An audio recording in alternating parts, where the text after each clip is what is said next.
What's good? What's good, bro? What's good? Yo, KB, his mic muted. Hey, what's good? It's your boy Big Dog Talk Sports. We got Kobe Bryant Film Room. Oh, there Hey, you go. what's up? What's good, bro? What's up, y'all? What's up? What's up? Hey, what's happening, man? I'm feeling good, man. The 49ers just won tonight. We still got a chance to win number one in the conference. I'm feeling good, man. What's going on with you, though? Man, I'm chilling. Can't call it, man. It's another day, another dollar. Did another damn quarter out this mug. Yeah, hell yeah, with the economy. Hell yeah. Did another damn quarter, boy. Gotta get it how you live now. Eh. Shoot, man. So another episode of You Can't Talk Basketball with Everybody. Really First can't. one. Oh, my fault. Go ahead. I was saying, you really can't. Now you can't talk basketball with everybody, bro. Like I said, you can have different opinions. That's cool, bro. But some stuff, I say I'm not entertaining no more. It's just some things I refuse to entertain, bro. Like I about Yeah. to entertain something stupid like who's better, Kevin Durant or Tony Allen. Like I'm not entertaining dumb stuff no more, bro. I'm not Yeah. entertaining. I think what it is people so wrapped up in the GOAT conversation, like they don't think about nothing else. So I think like everything else concerning basketball, like that shit go out the window. Yeah, but I think, like you said, the GOAT conversation, and then the thing where people just don't like a certain player to where now they can't be honest when it comes to certain things just because they don't want to give a player they just like props or because they love a player so much they get Yeah. dishonest about the history of that player or what that player is doing. That's happening a lot too. Yeah, personal biases and stuff like that. I mean, at the end of the day, man, a lot of stuff's opinionated, but like certain things, it's like sequence of events and timelines. Like we all got that recorded history, man. Like you can't change history, Right. so it is what it is. Yeah, it's like I think Jordan's the greatest of all time, right? I'm not gonna get up here lying and saying, man, Michael Jordan from the 3-point line was better than Ray Allen. Like I'm not gonna get up here lying because I think Michael Jordan's the greatest. I'm not gonna get, you know what I'm saying? Oh yeah, Michael Jordan can shoot better than Ray Allen. Yeah, shoot 3 pointers better than Ray Allen. I'm not gonna get up here and say nothing dumb, bro. Like just because I like Michael Jordan, like I can still keep it real. Like it's just disingenuous for what people say sometimes for their favorites or the people Yeah. they don't like. Yeah, I mean, it's just like all of a sudden I could turn Kobe into a better shooter than Kevin Durant. I'll never lose an argument. You know what I That's what I'm saying, bro. Yeah, man. Shoot, Draymond Green was a better defender than Ben Wallace in the paint. You know what I'm saying? Like, no, he won't, bro. mean? Oh yeah, yeah. There's some of that going on for There's sure. a lot of that going on, bro. It's a lot, and it's ruining basketball conversations. Like to where it can't even be fun no more. Yeah. Well, you could Like, create this. What you could do is like with a player, you could create this like what they call it the transformer. What they call the good transformer bot.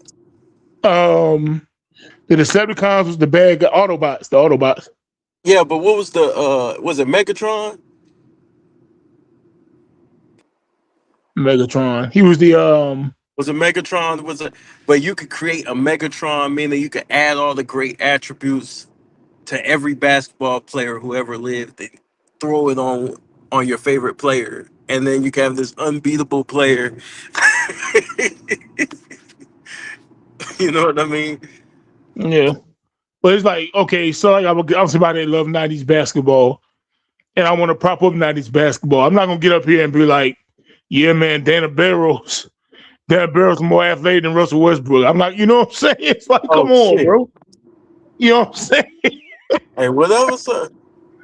That's what I'm Hell saying. I don't give a lying, bro. You know, yeah, yeah. Dana Barros was a better shooter than Steph Curry. You know, just because I want to big up '90s basketball, I get up here lying. Pooh I Richardson is think I, better I than. I think when you look throughout a player's career, like everybody has moments in their career where they lose or they don't achieve their goals or whatever the case may be. You're better off, like for everybody out here who's listening, you're better off accepting the flaws of your player's career and just tell them the truth. It's better that way. Like instead of like, there's no flawless NBA career. Like everybody's lost. Hmm. Everybody everybody's been in situations where they ain't play their best or whatever the case may be, or they could have played better. But creating new attributes, that's nasty work, dog. Yeah, everybody's That's had bad nasty games. work. Everybody had off shooting nights. Everybody that got cooked before. Everybody got dunked on. It's okay. A lot of players Yeah. had great teams that should have won a championship and lost. You know, that's okay. We ain't got to downplay their teammates or overrate their opponents simply because they didn't get the job done. Because it's not being fair to the opponent. You know what I realized too? There's not like really a respect between the different eras. Like a lot of people ain't respecting the rules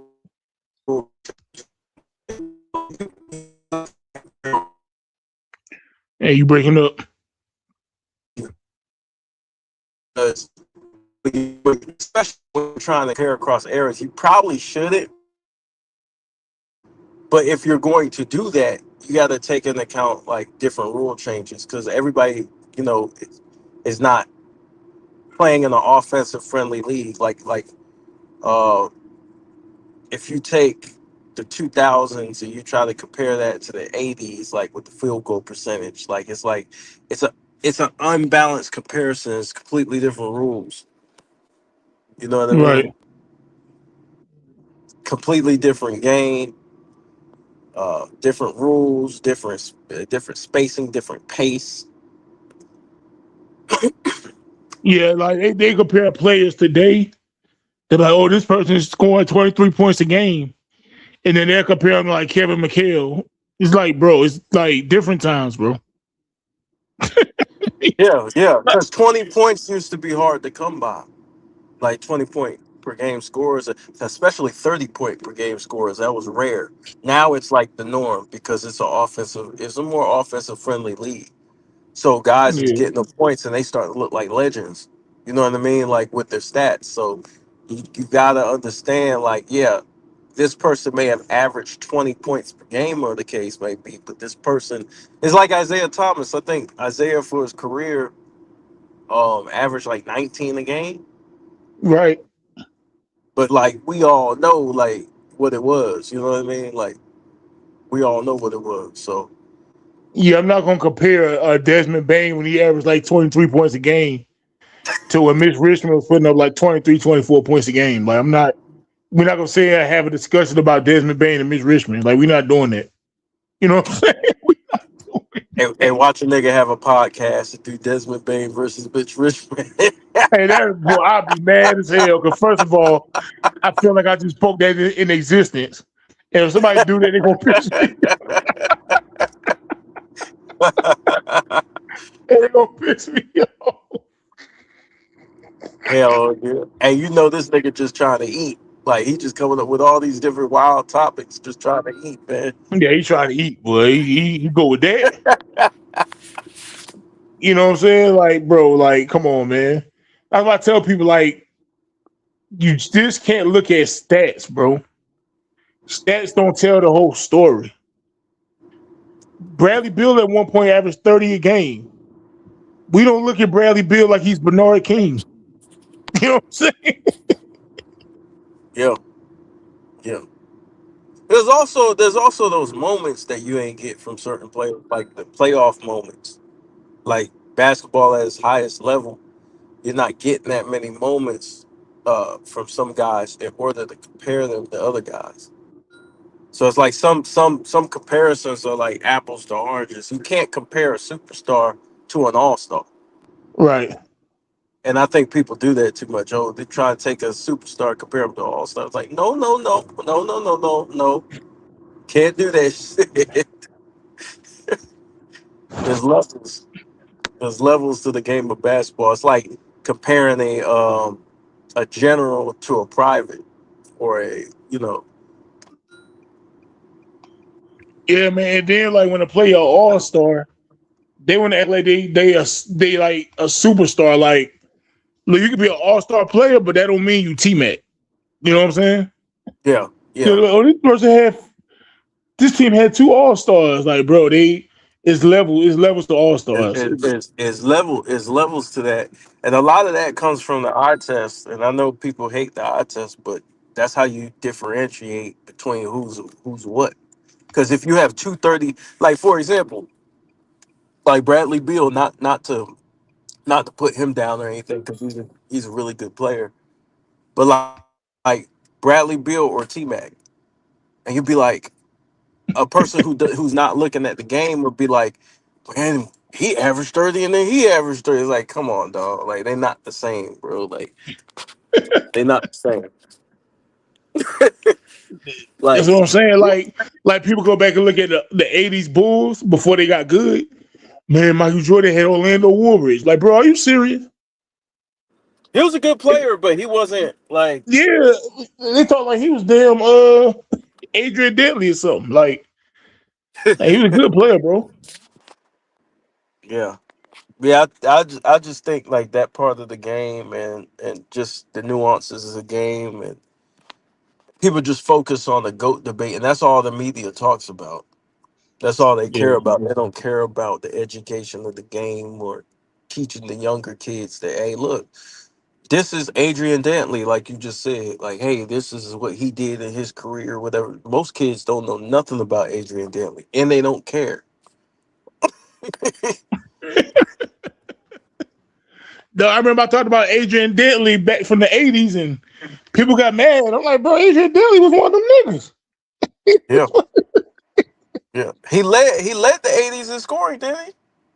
He might have. I can look that up real quick. Yeah, I Let me think look that up real quick in real time. Adrian Dantley was cooking shit though.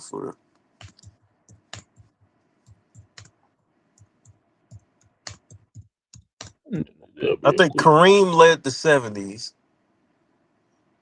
I think Adrian got the '80s. Let's see who scored the most points in the '80s. Alex English. It said Alex Alex English. English, Alex English. 21,000 points. Moses Malone had 19,000. Adrian Dantley was third with Oh, he was 18,157. third. So it's Alex English that led the '80s in Yeah. scoring. Okay, yeah, yeah. And, Alex and that's English what too. was He's not. another one. And when I say Adrian Dantley, I was thinking Alex English.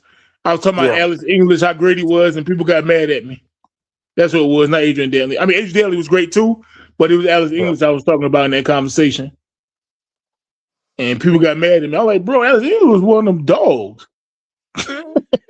yeah. He's a beast. Just like a guy like Dominique Wilkins, man. I think very highly of Dominique Wilkins. Is like people try to forget about him. I'm like, man, he's cut from that cloth, man.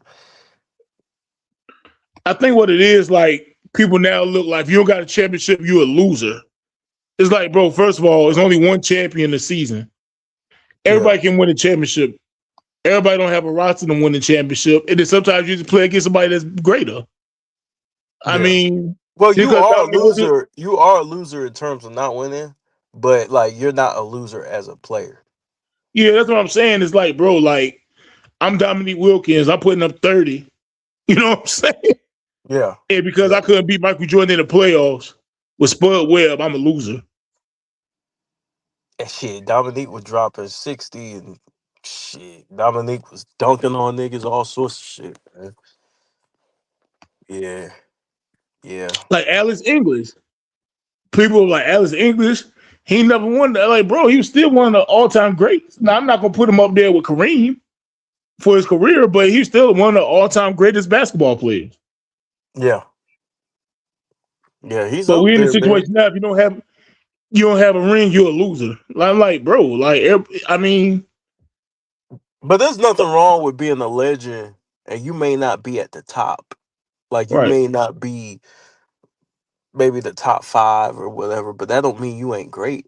And I think people think that. People think that, oh, cause you ain't, compared to the Mikes, the Kobe's, the Kareems, the Duncans, the Olajuwons, that you're not great. Like people saying you're not great. It's like, nah, bro, shoot, he'll cook anybody on that list. Mm-hmm. Alex English, shoot, Iceman to cook anybody on that list. Kevin Durant to cook everybody on that list any given night. And it's just like superstars, right? It's like, bro, just because do they win a championship don't mean you win a superstar. Like, you can't Yeah. tell me Dominique Wilkins wasn't no superstar. Like, what do you mean? You know what I'm saying? Or Charles Barkley. Yeah. Yeah. What do you mean? Yeah. That's what Yeah, I'm man. saying. It's like, bro, like they get their career depleted because they win a championship. You don't got to overhype them, but you ain't got to take away their greatness either. Like, bro, Carmelo is one of the all-time greatest basketball players of all time. Like, you can't take that away from him, bro. Yeah. But I think people when they look at the game, they just think about just rings. And I'm like, well, yeah, rings matter, but you gotta look at their skill set. If you judge a player off two things, you'll be straight. If you judge them based on their skill set and then their championships, you'll be set because then you can appreciate the player for what they brought to the table. But if you Yeah, just they're back. judge them off rings, you're never gonna appreciate nobody the way they're supposed to be. Yeah, dog. Imagine, you see players like Patrick Ewing and Allen Iverson and these guys. They go hard on now. Allen Iverson might not went hard in practice. I get that, but when Nah, he's he stepping on went the hard in court, practice. Who said he ain't go hard in well, practice? that's the rumor. That's the rumor. But like Man, when he's they stepping on the court, Allen Iverson put it all on the floor. Patrick Ewing, bad knees and all, put it all on the floor. And they got to the finals. They played some great teams. They played some great basketball. But then 20 years later, people they ain't no superstar. Hey, what you mean? yeah. See that rumor that AI didn't practice hard. That's bullshit. He had a situation where his friend died and he didn't show up or whatever the Right. case may be. Like he used to skip practices every once in a while, but he practiced. You know what I mean? And the media just took that shit and blew it out of proportion. You don't get that good without practicing, without putting the work in. Yeah, obviously one of the all-time greats, bro. But you would have somebody 30 years from now say, man, he won a superstar. He ain't won a championship. He won the superstar. Oh, No, that people be saying that, bro. Tracy McGrady won a superstar. Patrick Ewing won a superstar. It's like, bro, go to hell, bro. You know what I'm saying? Go to hell. now if you got a cup of water, you got to pour it in their face. Yeah. Hey, imagine 10 years from now, NFL talk. If somebody look you dead in your eye and say Barry Sanders wasn't a superstar, That's crazy.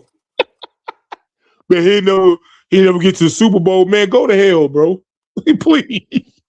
I think what it is though, we got a lot of people who started watching basketball a little later, and they're trying to fill in the blanks, and all they know is like these ESPN talking points, and then they try to enter debates and don't really go back and research the history. Right. I think there's a lot of that going on because like I be talking to people sometimes and I realize in the middle of talking to them, oh, this person doesn't know what the fuck they don't know what I'm talking about. Yeah, you be ready to end the conversation. Yeah, I'm like, yeah, I can't even entertain this. Not because I'm better than anybody, because we all can be wrong about some information, but it's the fact that this person they're trying to go backwards like instead of watching history going forward, they're trying to go back and fill in the blanks that they missed out on growing up. Right. And so us during that time, we have the benefit of watching history going forward.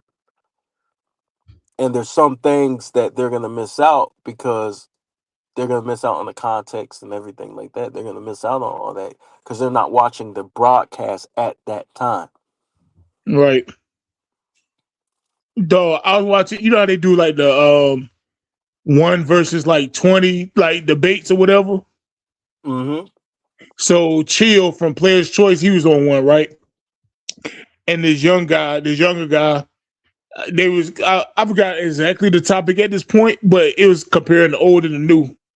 Something about shooters. I can't remember the exact topic. But Chill was like, there was a lot of players back in the day that could shoot the long ball.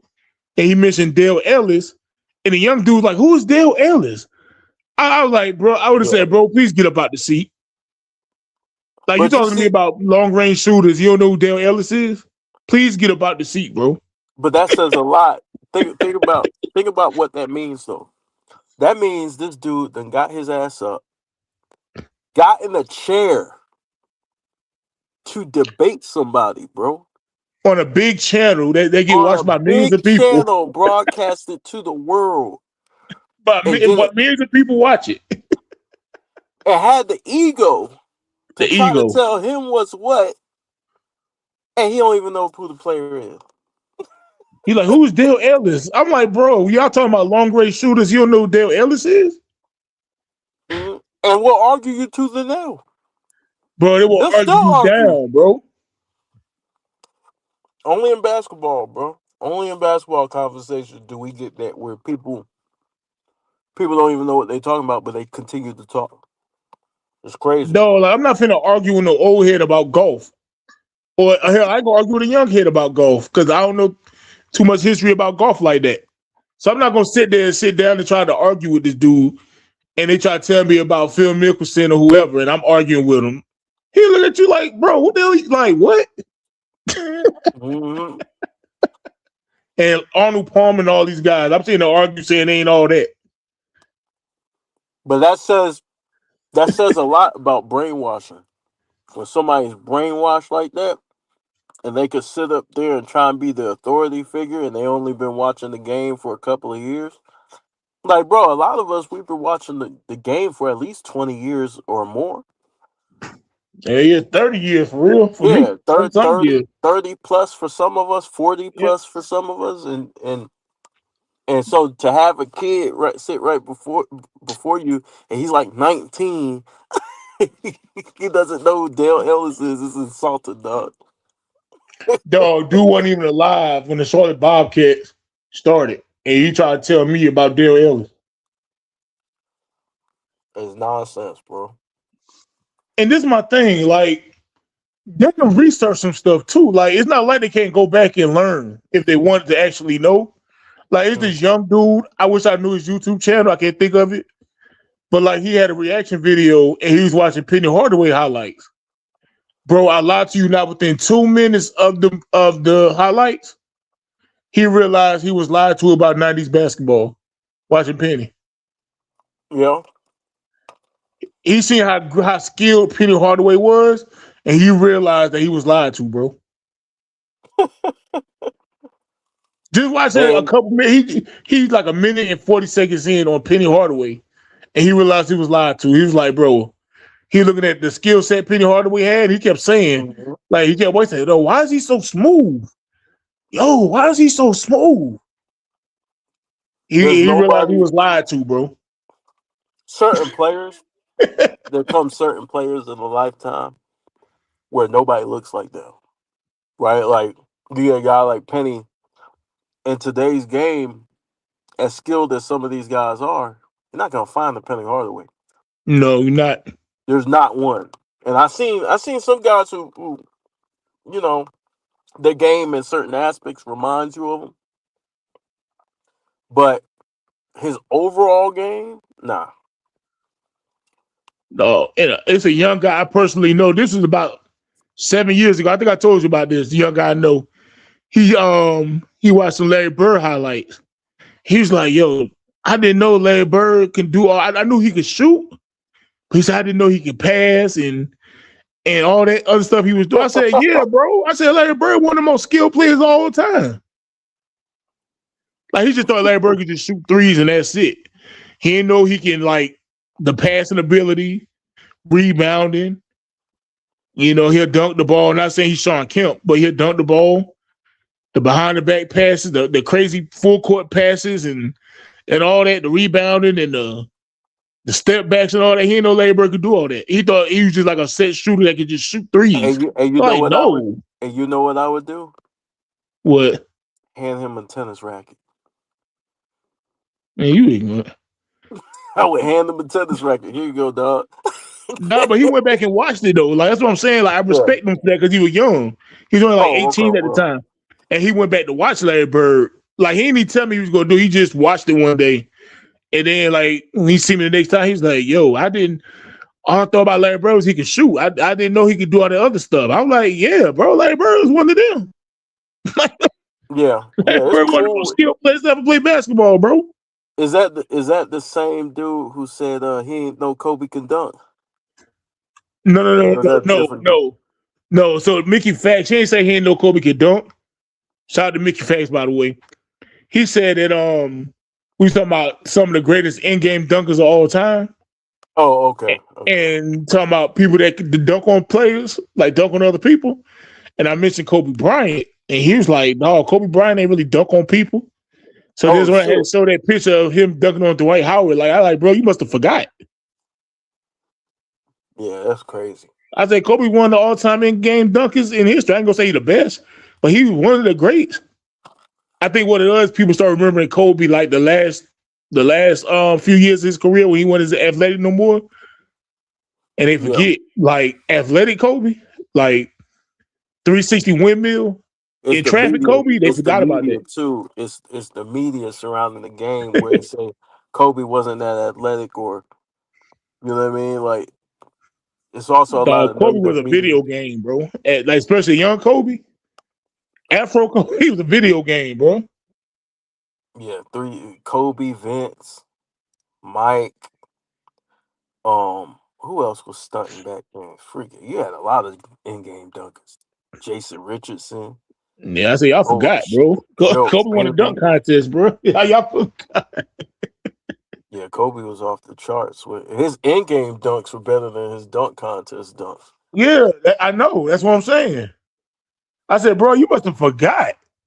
I know it's been a while, bro. You must have forgot, bro. Kobe won the all-time great in-game dunkers.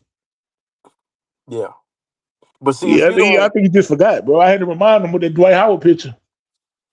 yeah, you know what I love doing though, and I did it a long time ago on my channel. I reacted to the '80s. It was a '80s. It was Magic Johnson's charity event game that he used to have in the '80s. Right. And I said, yo, look at this all-star game right here. You know, look at this all-star game and like how exciting it is. You know what I mean? Just to get people to understand, like, yo, these dudes were like competitors, plus they were entertainers. Mm-hmm. And so like uh I think the younger generation, they'll appreciate stuff like that.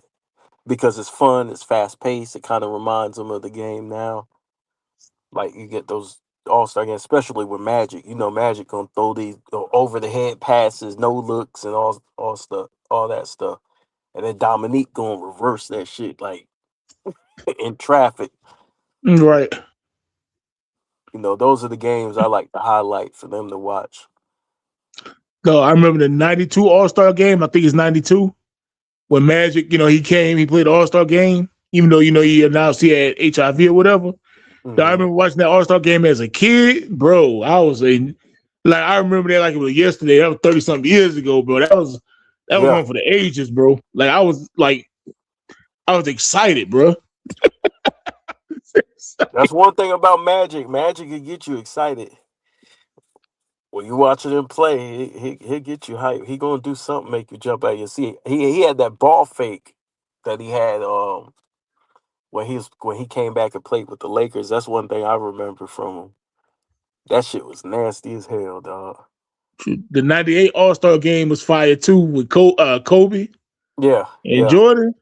Man, I miss them days of basketball, bro. I don't try to be that old guy that's complaining and all that, but that feel, bro. It was just like I think the '90s overall, not even just sports, was just the peak of our species, bro. I think the '90s was just the peak of our species, bro. I think it was, man. Yeah, the '90s was dope for sure. I got so many memories, man, from the '90s though. Like just growing up, just got so many memories, and I remember going to the movies during that time, and you get to see all these different movies. That like if if you if you would think about it now, you would laugh at the movies we went to watch. But dog, we had a lot of classics though. We did, Like we but were dropping today, classics on a regular basis in the '90s. As far as movies, now yeah. movies that got so terrible, bro. Oh, movies suck. Now I can't even watch Netflix, to be honest with you. There ain't nothing on. Now I will tell you this. I did enjoy, and I know you been replying to this. That it and Yeah, if Welcome to y'all into Derry was horror, fire. y'all need to watch that new It. Me and my wife were binge watching that. That it is fire though. Yo, Welcome to Derry, dog. Pennywise Yeah, is wilding. I finished it last night. yeah, Pennywise yeah, is wilding, bro. yeah. And season two, they're gonna have a season two on it too. Yeah, they got to, bro. Season one was too good not to. Yeah, yeah. Yeah, it was lit. I love that show. But other than that, it's been hard for me to kind of find something I really want to watch. There's some stuff I want to watch, but I don't know. The '90s, I don't know, man. Just dog, music was better, like hip hop, R&B. Yeah, You know, white people tell you rock music was better. yeah. You know what I'm saying? Dog, wrestling was way better. Like the Stone Cold era Oh and, yeah. and Oh, the Attitude NWO. Era. Yeah, Dog, like look at the dog. Go watch old Monday Night Raw from 1999, and then watch a Monday Night Raw today. that's peak. The That's crowd peak feel is different. WWF. That's peak WWF right there. Dog, you talking about like the atmosphere, the All Star games? Look at the atmosphere watching wrestling back in the '90s, bro. Yeah, Like, just look at the crowd. Don't even watch the match. Just look at the crowd atmosphere, how it felt yeah, compared to now, bro. yeah. Shoot, Mick Foley got thrown off the Hell in the Cell, man. Yeah, man, it was a lot. It was a lot going on, dog. Triple That's what H I'm kidnapped saying. Stephanie. Yeah, it was a lot. Yeah, Kane choke slamming people to hell, male or female. You know, you had WCW with the, Hollywood Hogan and them and Goldberg and all that. You had ECW and all, like, bro. Hey, Hollywood Then Hogan was my guy. you had the '90s Bulls and all that, bro. And Yeah, the Dallas Cowboys was on top in the '90s. The 49ers was great. You had Madden football coming alive. You know, all the video games, even in the '90s, bro. And yeah, yeah, not even just sports, music, video games. I think the '90s was the peak of our species, bro. yeah, yeah, yeah. My Outside was different. yeah. I used to play, man. I used to go outside and just ride my bike all day. Ride my bike, play basketball. I played basketball literally from 6 a.m. I was back home at around like 11:30 at night. Like I played basketball all day, every day, Dog, all day, like, every like day. it, it'd be like a Saturday. And, you know, my mom, you know, she worked through the week. So the Saturday, like, she tired. She trying to rest. She ain't trying to be bothered with me. So she give me like $5. But I'm out. I used to live in Harlem back then. I was outside all day with $5. You know, Nobody hustle. outside with Nobody hustle you out of that $5. hell no, you want to hustle me out of my five. I'm trying to get to the arcade and play Street Fighter 2 and Ninja Turtles and like Mortal Kombat and all that. You want to hustle me out of my $5? Hey, in Harlem, bro, you gotta watch out for dudes like moving the cups around. Yeah. Maybe. But yeah, '90s, man. Not just basketball, sports in general. Life in general. Video games, music, Yeah, movies. Like especially like black culture movies. We were getting classics on a regular basis, bro. yeah. The '90s was a hell of a time to be alive. I remember when, and I always talk about this on my channel. Uh, we talk about Space Jam, right? Because I think we talking about Jordan today, right? Yeah, we gonna talk about So '96 Bulls. yeah, the '96 Bulls. So I remember Space Jam was in between Michael Jordan's retirement. Mm-hmm. Like I remember going to the theaters watching this shit. Not only did I go to the theaters, I had the tape. I had the tape. You know how the tape looked back in the day. I had the music CD. I had the medallion in the tape. I had everything. I had Jordans. I had everything Michael Jordan, the cards, everything, right? So everybody during that time, if people remember, like was awaiting Michael Jordan's return to basketball. And so like when he retired in the middle of that retirement, when he did Space Jam, the movie literally ends on will he return back to basketball, Right. right? And so when he came back, that was a big event. That was a big event as well. Because I remember Bill Clinton, he said something about there was something thousand or something jobs created. And then Michael Jordan went back to basketball. They said, and one on top of that. I forgot what the number was. Right. But that was a great time to be alive. I watched that in theaters. I watched, remember Airbud? I watched Airbud. I told you you'd be embarrassed, bro, by some of the shit we used to watch.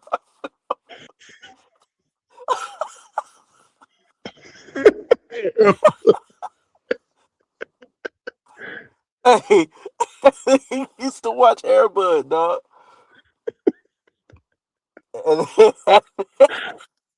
Yeah. I'm telling you, dog. Home Alone was big. You know what I'm saying?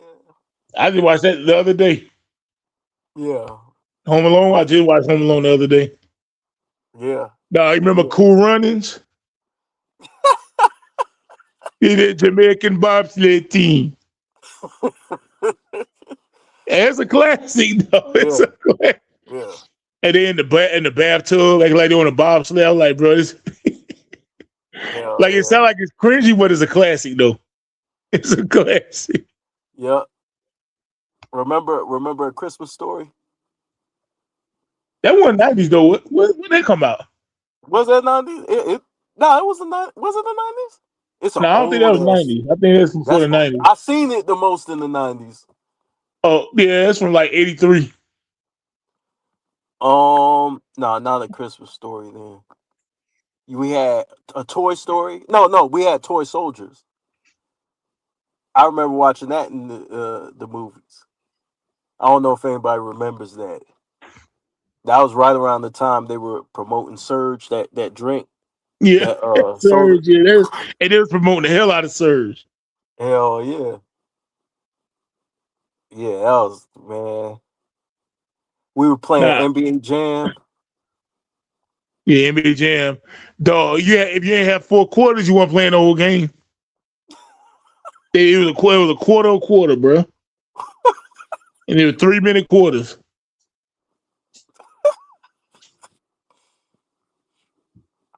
Hey, Carl Nah, funny Malone. story, bro. Okay.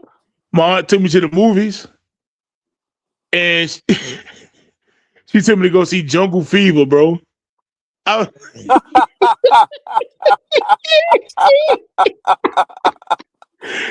hey, she know good and dog why I had no business going to see that, bro. I ain't asked to go see it or nothing, bro. You were by yourself? No, no, no. We went to the movies. Oh, she really wanted to watch that shit.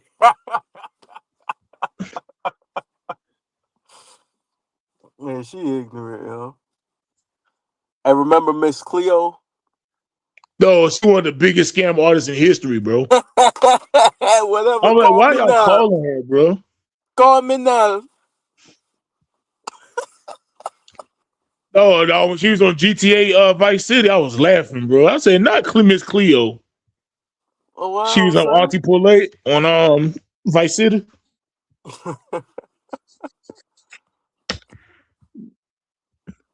All yeah, the right, man. Let's 90s. get to. Oh, what you about to say? Nah, I was just reminiscing about the '90s, man. Yeah, 90s. They might do a whole nother like stream just on the 90s period, bro. Talk about movies, sports, and all that music. Hmm. That was the peak of our. I think that's the peak of our species, bro. The 90s, bro. Yeah, that shit was dope for real. Fashion, all that, bro. Like that was the peak, bro. Now my Martin, Fresh Prince, my club days is the 2000s though. You know what I'm saying? facts, facts. You know what I'm saying? Now I did sneak into a club one time when I was 12, back in '95. But like my club era is the 2000s for sure. Yeah, oh yeah. All right, man. Let's talk about the '96 Bulls, bro. Let's get it. Greatest team in NBA history, led by, of course, Michael Jordan. You had Scottie Pippen. You had Dennis Rodman. You had Tony Kukoc, Ron Harper, Steve Kerr. What you thought about the '96 Bulls, man? At that time when you was watching them, what you think about them now? Man, I thought about I thought about niggas in jail. Nobody could get across half court, dog. I'm talking Nobody. about I'm talking about that team was locked down city. And it was crazy because they had lost the year prior. And so that year they came in on a freaking mission, man. Mm-hmm. I mean, that speaking of that year, that's the only year, y'all, that Phil Jackson won Coach of the Year. And he deserved it for sure. Like, The only year. Think about that. So I let you know the level that they were playing at. You know what I mean? And from the offense to the defense to the overall grittiness of the team. I think Dennis Rodman led the league in rebounds that year. yeah, Rodman was a monster. Yeah, yeah, yeah. They. I mean, some of the greatest defenders to ever live on the perimeter, just locking down shit and kicking. Didn't they? What? Didn't they have a winning streak? How long was their winning streak that year? I don't know. I gotta look it up. Let me see if I can look it up. I thought they won like 13 games in a row or something like that. Let's see. I can look it up real quick.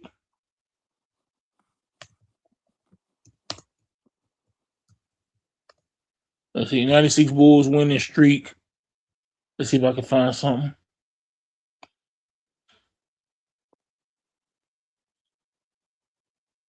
I know they weren't losing at home. They were winning damn near every damn home game. Well, 18 win. It had 18 games in a row. 18 It games. didn't start Oh. from the season before. In that season, they had a 44 game winning streak at home. Yeah, their home record was ridiculous. Yeah, they started off 37-0 at home. And you know what's crazy? When the Bulls came out, them niggas had their own theme. Yep. They had their own entrance. And all you hear is that Kid Rock playing.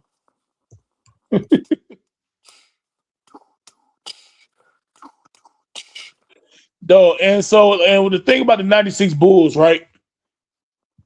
You think about Michael Jordan, greatest of all time, 30 points per game. You think about Scottie Pippen, one of the greatest defenders of all time, facilitator of the offense. Dennis Rodman, one of the greatest defenders of all time, greatest rebounder of all time. So people might just think the Bulls are just scoring and that's it. They were just scoring and just running the numbers up. Yeah. Now they was putting the ball in the basket. Don't get it twisted. They led the league in scoring Don't at forget the time, Kukoc. 105 points a game. But bro, it was the defense. It was the defense that made the Bulls, like the offense too, but it was that damn defense, bro. Yeah, the defense. Because nobody could score. Nobody could score, bro. But also, don't forget Kukoc won 6 Man of the Year. Right. No, the Bulls average winning by like 12 or 13 points a game. Yeah. Like they was like dog going into the season. They was no, they now it's crazy to be for this to be a prediction, but going into the season, the Bulls was predicted to win 70 games, Yeah, and they still surpassed expectations yeah. Because by they winning won 72. 50. They won 50 the what, a year before that? Or 2 years? Was it two Yeah, two years? years Or a before year? that, when Jordan was retired, they won 55. Yeah, so when Jordan came back, they already knew what time it was. They knew that shit was gonna put them over the top. Yeah, after Jordan came back and he back in shape, you had Dennis Rodman, some other pieces. Yeah. Yeah, they was expected to win 70 games, which is already crazy. Like they expected to have a record. But then they even surpassed expectations, bro, and won 72. Yeah, that year they came in trying to step on everybody. Dog. It looked like MJ was mad as hell that he lost. Like he Yeah, took he that shit to was. He heart. told you, he took that personal. Yeah, he Horace took it to Grant over there heart, bro. celebrating. Nah, they picked him up. They hoisted him up in front of Jordan. They ignorant as hell. And Michael Jordan wouldn't let him eat on the plane, so he lost to him. And he like he beat me, and he probably about to go eat. Oh nah, we're not doing that, bro. That's why, like, when I talk to a lot of these young guys, they think the Jordan stuff's a myth. They think his competitiveness is made up. And I'm like, look, bro, whenever somebody stunt, you can see it, it's a pattern. Whenever somebody stunts in front of Mike, Mike usually checks them. Every time. No, but dog, this what made the Bulls incredible. Not only could Michael Jordan the best player in the league, I believe he was the league leading scorer that year, 30.4 points per game. Hmm. Michael Jordan, he's one of the all-time great defenders. Scottie Pippen, you know what time it is with him on defense. And he was also giving you 19 and about 6 assists a game, right? Dennis Clamps. Rodman, huh? Clamps. Yeah, Dennis Rodman. You know how he is on defense and on the boards. We know what time it is. Kukoc, 6'11", two guard slash small forward, six man of the year. But see, this is the other parts people don't really talk about. Outside of Steve Kerr, one of the greatest shooters of all time. But dog, you also had people like Ron Harper, Yeah. 6'6", point two guard, turn point guard. That dude was a menace on defense, bro. At 6'6". One that Yeah, many he shut guards, down. point guard 6'6", bro. What you think happened to John Stockton in '97? Man, Ron Harper be clamping. Oh, Ron Dog. Harper's nasty, dog. Ron Harper was dog. You had Randy Brown coming off the bench on defense, but Randy Brown was Clamps. he couldn't shoot now, but on defense, Randy Brown was irritant, bro. You try Clamps. to dribble the ball, bro, he pisses you off. Hmm. And I think a lot of young people don't know about that about the Bulls. They just think, oh, Michael Jordan's shooting. No, bro, you couldn't even get half court. Like you said, you couldn't get half court without being aggravated by these guys, bro. And the thing about that Bulls defense is that you rarely see this anymore, but they turn you, right. So they turn you. Either Jordan strips you, or Pippen would strip you, or Ron Harper, whatever. But they're turning their offensive player. They're turning them, dog. Like, they were playing some incredible defense out there. I was like, yo, they full court pressing dudes. Like I'm like, damn, bro. And really, you don't got a break, because every position can hold their own. Exactly. Dog, Randy Brown was a lockdown defender coming off the bench. Yeah. Like you think, oh man, Ron Harper sitting down, I get a break. Now here come Randy Brown. Not only that, that Bulls team is legendary for a different reason too, is because they went small. They went small, kind of like what you see the Warriors did, like later Yeah. on. And they would run Rodman at the center position. They would run Kukoc, and you know what I mean. So they ran small ball too. Yeah, I'm trying to think what was the small lineup. I think Rodman was the center. Kukoc was the power. Kukoc, Pippen, Jordan, Jordan Hart. and Kerr. You could put Kerr in there, but I think it was Hart. I'm trying to remember from NBA Live. The Oh, small you ignorant. lineup. Yeah, it'd probably be Steve Kerr in NBA Live. Yeah, for the small lineup. I can't remember. But like Rodman, like you said, he was at center, so people thinking Draymond being 6'6", 6'7", playing center was like new. Like, nah. Dennis Yeah. Rodman was doing it. But see, Rodman was like the key to everything because he was able to play like and I covered this in a video. Rodman's passing skills is very underrated. Like him as an outlet passer, him as a passer in the you know what I mean, at the top, like at the what's it called, pinch post. Right. Like him as a passer, dribble handoffs, and all. Bro, Rodman was very intelligent and he knew how to pass that rock. And so like they used him. He was very instrumental, bro. He was very instrumental in that. And like I know he's just known as a defender and a rebounder, but go look up how they use Dennis Rodman passing the ball as well. Yeah, man. And that's why I try to tell people you just can't look at stats. Like, you got to watch the games to see how they were actually doing within the offense or within the schemes and everything. Yeah, Like yeah. Dennis Rodman, the bill. Not we ain't saying he's Nikola Jokic, but his ability to pass, like that made a big difference when you got people like Scottie Pippen and Michael Jordan on the team, bro. Hell yeah. Because Mike acts like he's gonna get the ball from Dennis Rodman on the dribble handoff, and then he cuts back door. Dennis just slips him a beautiful bounce pass, dunk for Michael Jordan. You know Right. what I mean? And you know that's all done near the wing. So it's yeah, he was instrumental, man. And then Pippen, you know what Pippen bring? Pippen just do damn near everything on the court.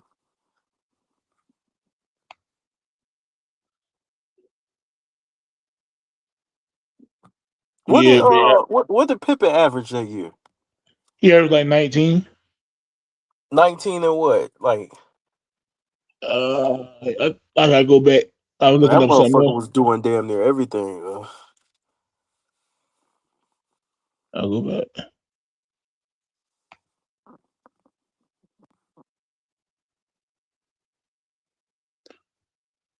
Let me see. He averaging 19 points,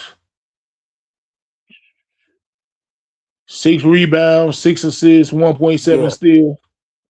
bro, 1966 in the triangle, lockdown defense plus lockdown defense. Yeah, you know how Pippen did on defense. Dog, you know how I don't know what they put on 2K now as far as like the little the icons. But you remember on NBA Live, like later on, like in the 2002, whatever, 2001, I think, or three, Yeah, might be 2003.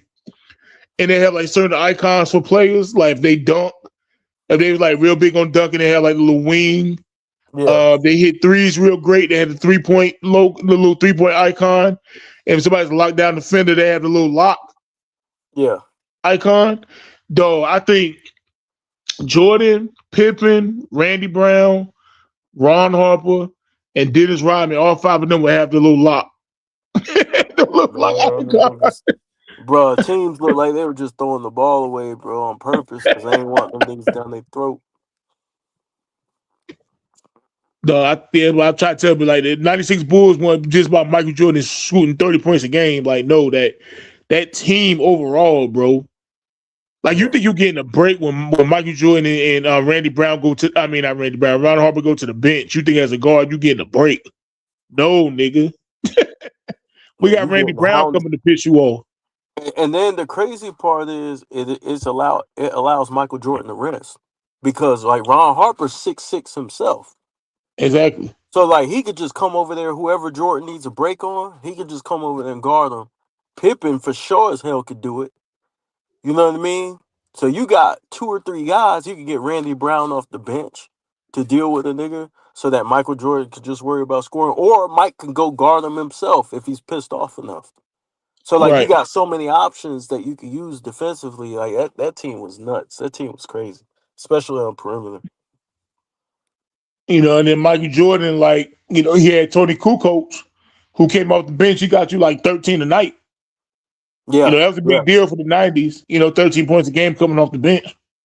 So he can Hell chill a yeah. little bit on offense every now and then when needed. And he was clutch. Hey, shout out to the Pull Up Podcast. Shout out BJ, man. It was good. Was good. Was good. But Yeah, yeah, and man, like that was a team that was just gonna lock you down. It wasn't, like I said, it wasn't just Jordan scoring points.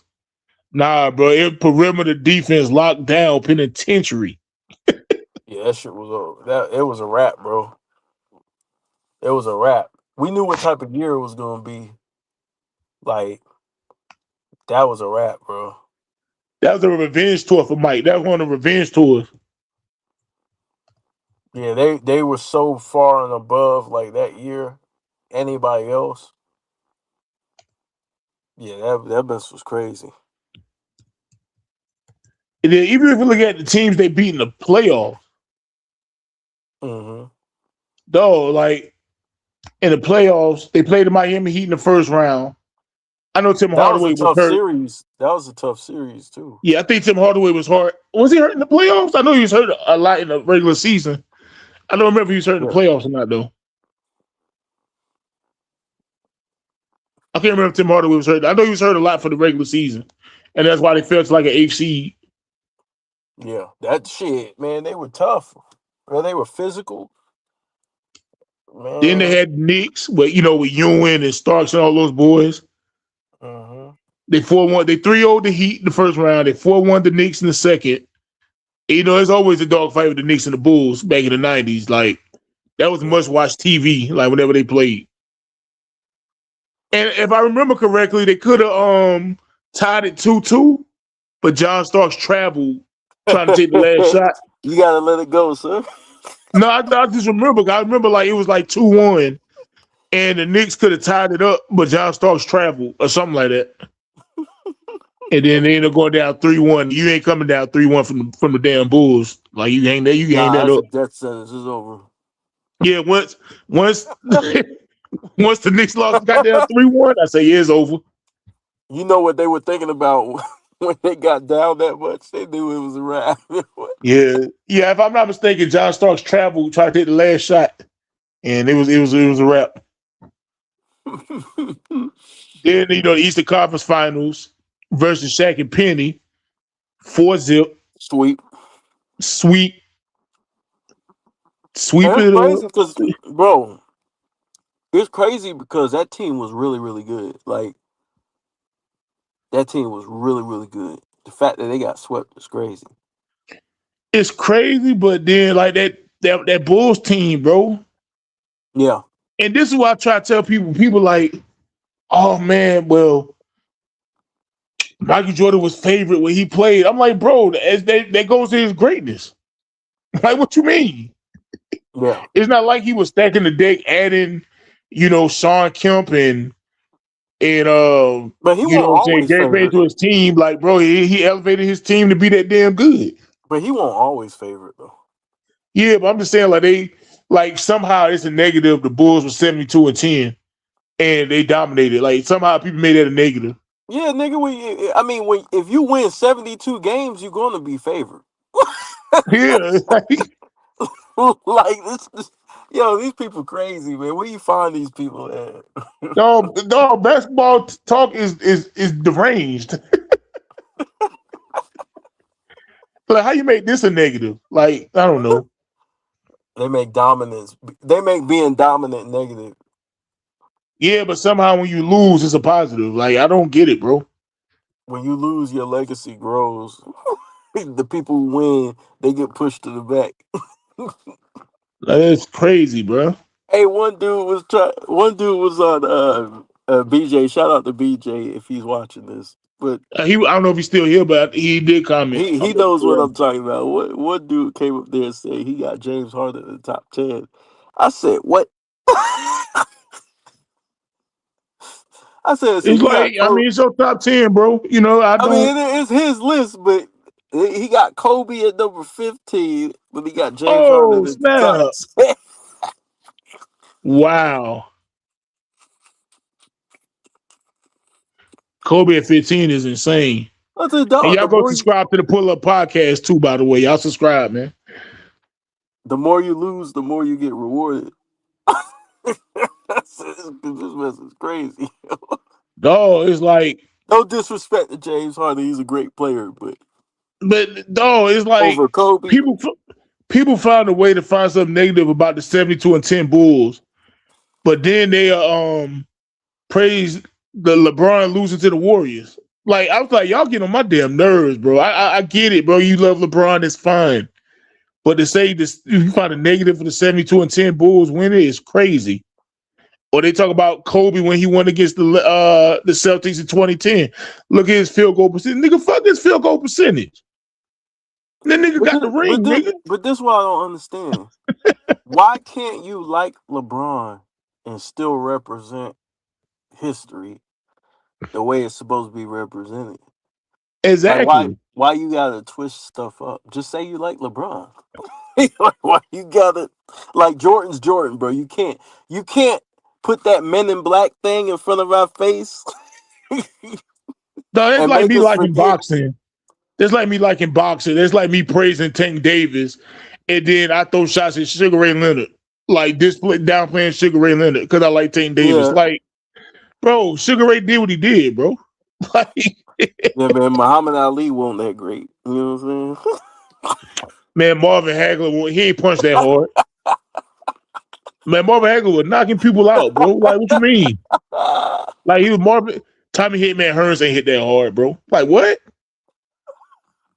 Hey, he hit that hard on Martin. You see that episode of Martin when they brought him up there? Shout out to Puff, man. Shout out to Sporting Page. It was good, John. Yeah, man. I'm just saying, like you said, just because you praise one of me, you gotta downplay the other, bro. Like, I mean, like, do y'all enjoy basketball? It's the GOAT conversation, man. I'm telling you, it's ruining basketball, bro. That shit, dudes just got carried away with it, man. It's like when the Celtics won, bro. Like, people try to talk trash about the Celtics. I'm like, they got the job done. They won. They ain't do no BS to win. They just won. Jason Tatum and Jaylen Brown, they grew together as young men, and they lost. They made it to the finals, got to the conference finals multiple times. They finally got the job done, and people just wanted to shit on. I'm like, bruh, they got it done. Yeah, the quote-unquote right way. They found a way to win. Like, everybody's not Michael Jordan. Everybody's not Kobe. Everybody's not LeBron. Everybody's not Larry Bird. They don't have to play like them. Let them be them. You know what my favorite is? With Jason Tatum wore, I think it was a wristband or something. He wore something of Kobe, right? Look at him trying to be Kobe. He ain't Kobe. I was laughing, bro. I was laughing my ass off because I was like, yo, he can't win. I said he can't like Kobe. He can't win. No, remember I told you, I seen this on a Facebook post. Somebody, Kyrie Irving, he was doing something for some kids. Like, you know, Kyrie Irving always give back. He was doing something charitable for some kids. And the dude reposted it and said, this dude trying to be like LeBron so bad. I said, oh my God. Can't even donate to charity. You can't even do nothing for kids, bro. I can't do a turkey drive because LeBron did it. It's crazy. Yeah, I can't do a toy drive, bro. I can't feed the homeless, my nigga. Like, I can't remember what Kyrie did. It was something for kids, bro. And he's trying to be like LeBron so bad. I said, bro, bro, you got to get LeBron off your brain, bro. Like, this man, this is sick. So if Kyrie get married, he trying to be like LeBron too, because he married to Savannah. Like, hey, she ain't better than Savannah though. Yeah. Hey, what up? No, not seeing that. I said, bro, this is insane, bro. You can't even do nothing for the kids no more, bro. And Kyrie was giving back left and right. Damn. Man. No, I think I screenshot and showed you. I think it was like years ago though. All right, bro, this is insane, bro. Yeah, cause they drove Kyrie out of Cleveland acting like that. I'm like, bro, like, hey, if anything, the fans cost LeBron those championships because Kyrie couldn't take that shit no more. It's like, bro, some stuff just deeper than basketball, bro. It's like, it's to the point now, y'all worshiping now, bro. Like Jesus Christ, You got to bow can't down, get sir. So you like, ain't gonna come bow on, down to your king, sir? no, these people sick, bro. Yeah, they Like need he's a to human, like everybody else, bro. You ain't supposed to worship like same thing with people that be worshiping Jay Z and he's a billionaire, nigga. I don't care. worshiping Like, Jay Z I is don't care. crazy. I don't care. He a great rapper, bro. That's all I care about his music. But I don't care about when he got. He'll be in there salute. I ain't about to kiss his ass, bro. If I think an album trash, I think 444 trash. I don't care how much money he got. Sir, you don't like the catalog? You don't like the Black album, sir? No, the Black album was good. But he ain't become Hova after that for you, sir? I think it was the Magna Carta Holy Grail album. I was like, it's kind of weak, man. But nah, man, you can't say he weak, man. I'm not gonna say what I want. What you mean?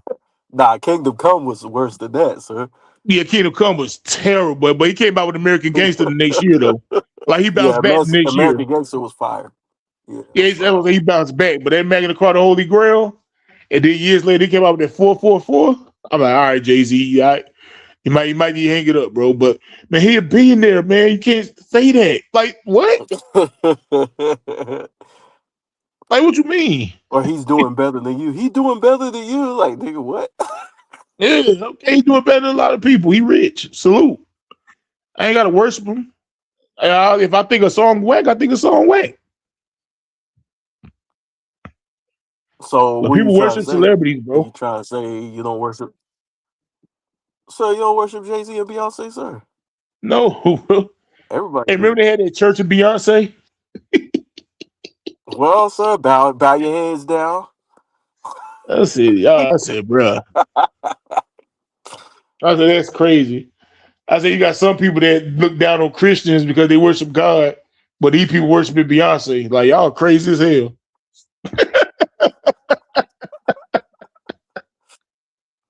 So I got a B statue right here, sir. Hey, you part of the Beehive, bro. Hey, I don't want no. Hey, that's one group I don't Nah, want I'm no good. beef with. I'm good. I'm just Hey, playing, yo. There's one group I don't want no beef with. Is the Beehive, bro.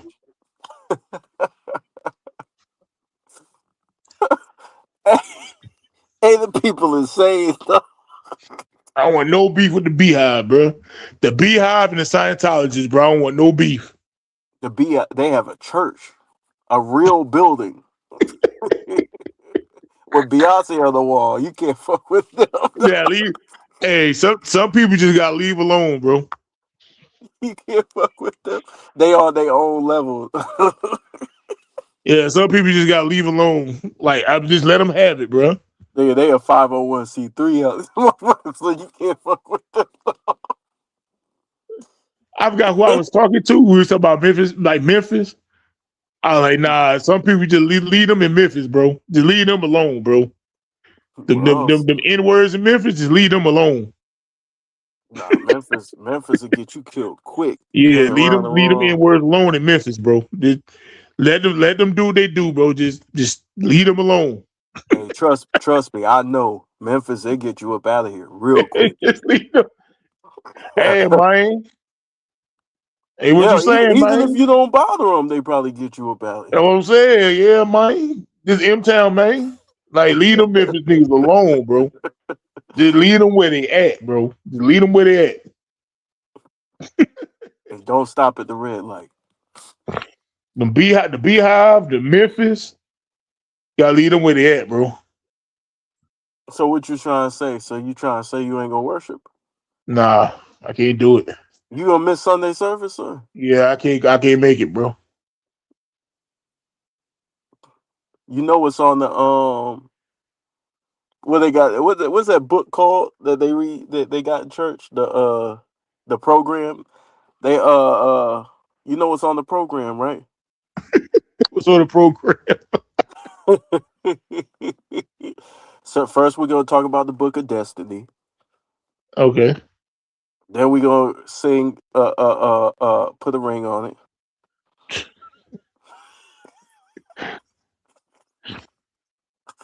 You had the Book of Solange. He said what? The Book of Solange. Hell yeah, the Book of Solange. You know what I'm saying? Yeah. Beyonce got she had these women on lock though in the mid 2000s. Shoot, she got them on lock now. They be lying saying her country music good. Like she got them on lock now. She make country music. Yeah, they be lying, acting like they like it. I'm like, man, y'all. Yeah. I said, Beyonce make a country album. Now y'all dress like now y'all want to be Reba McEntire and shit. Like, get out of here, bro. Like, I mean, I don't say that to the Beehive face though. I don't say it to their face now. But that's what I be thinking in my brain. Like, oh, Nah, he now y'all talking to Carrie y'all. Underwood. He talking to y'all. He said y'all bees and y'all don't sting. That's what he Nah, I said. ain't say that. I said I love Beyonce. Hell no, I love Beyonce, man.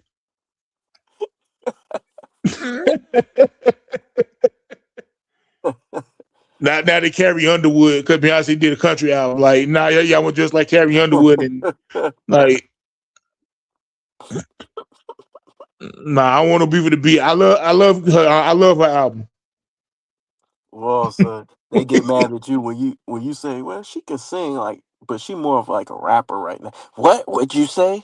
I said, "Well, she can sing, but she ain't the greatest singer. She can sing though. She can sing real good." Man, you better say she Aretha. Man, they want you to say she Anita Baker, so she Sade and some chicks. Like, You know what I'm nah. saying? Hey, look, the Scientology people, the Beehive. I don't want no smoke with them at all. I don't want no, and the Navy. That's Rihanna fans. I don't want no smoke.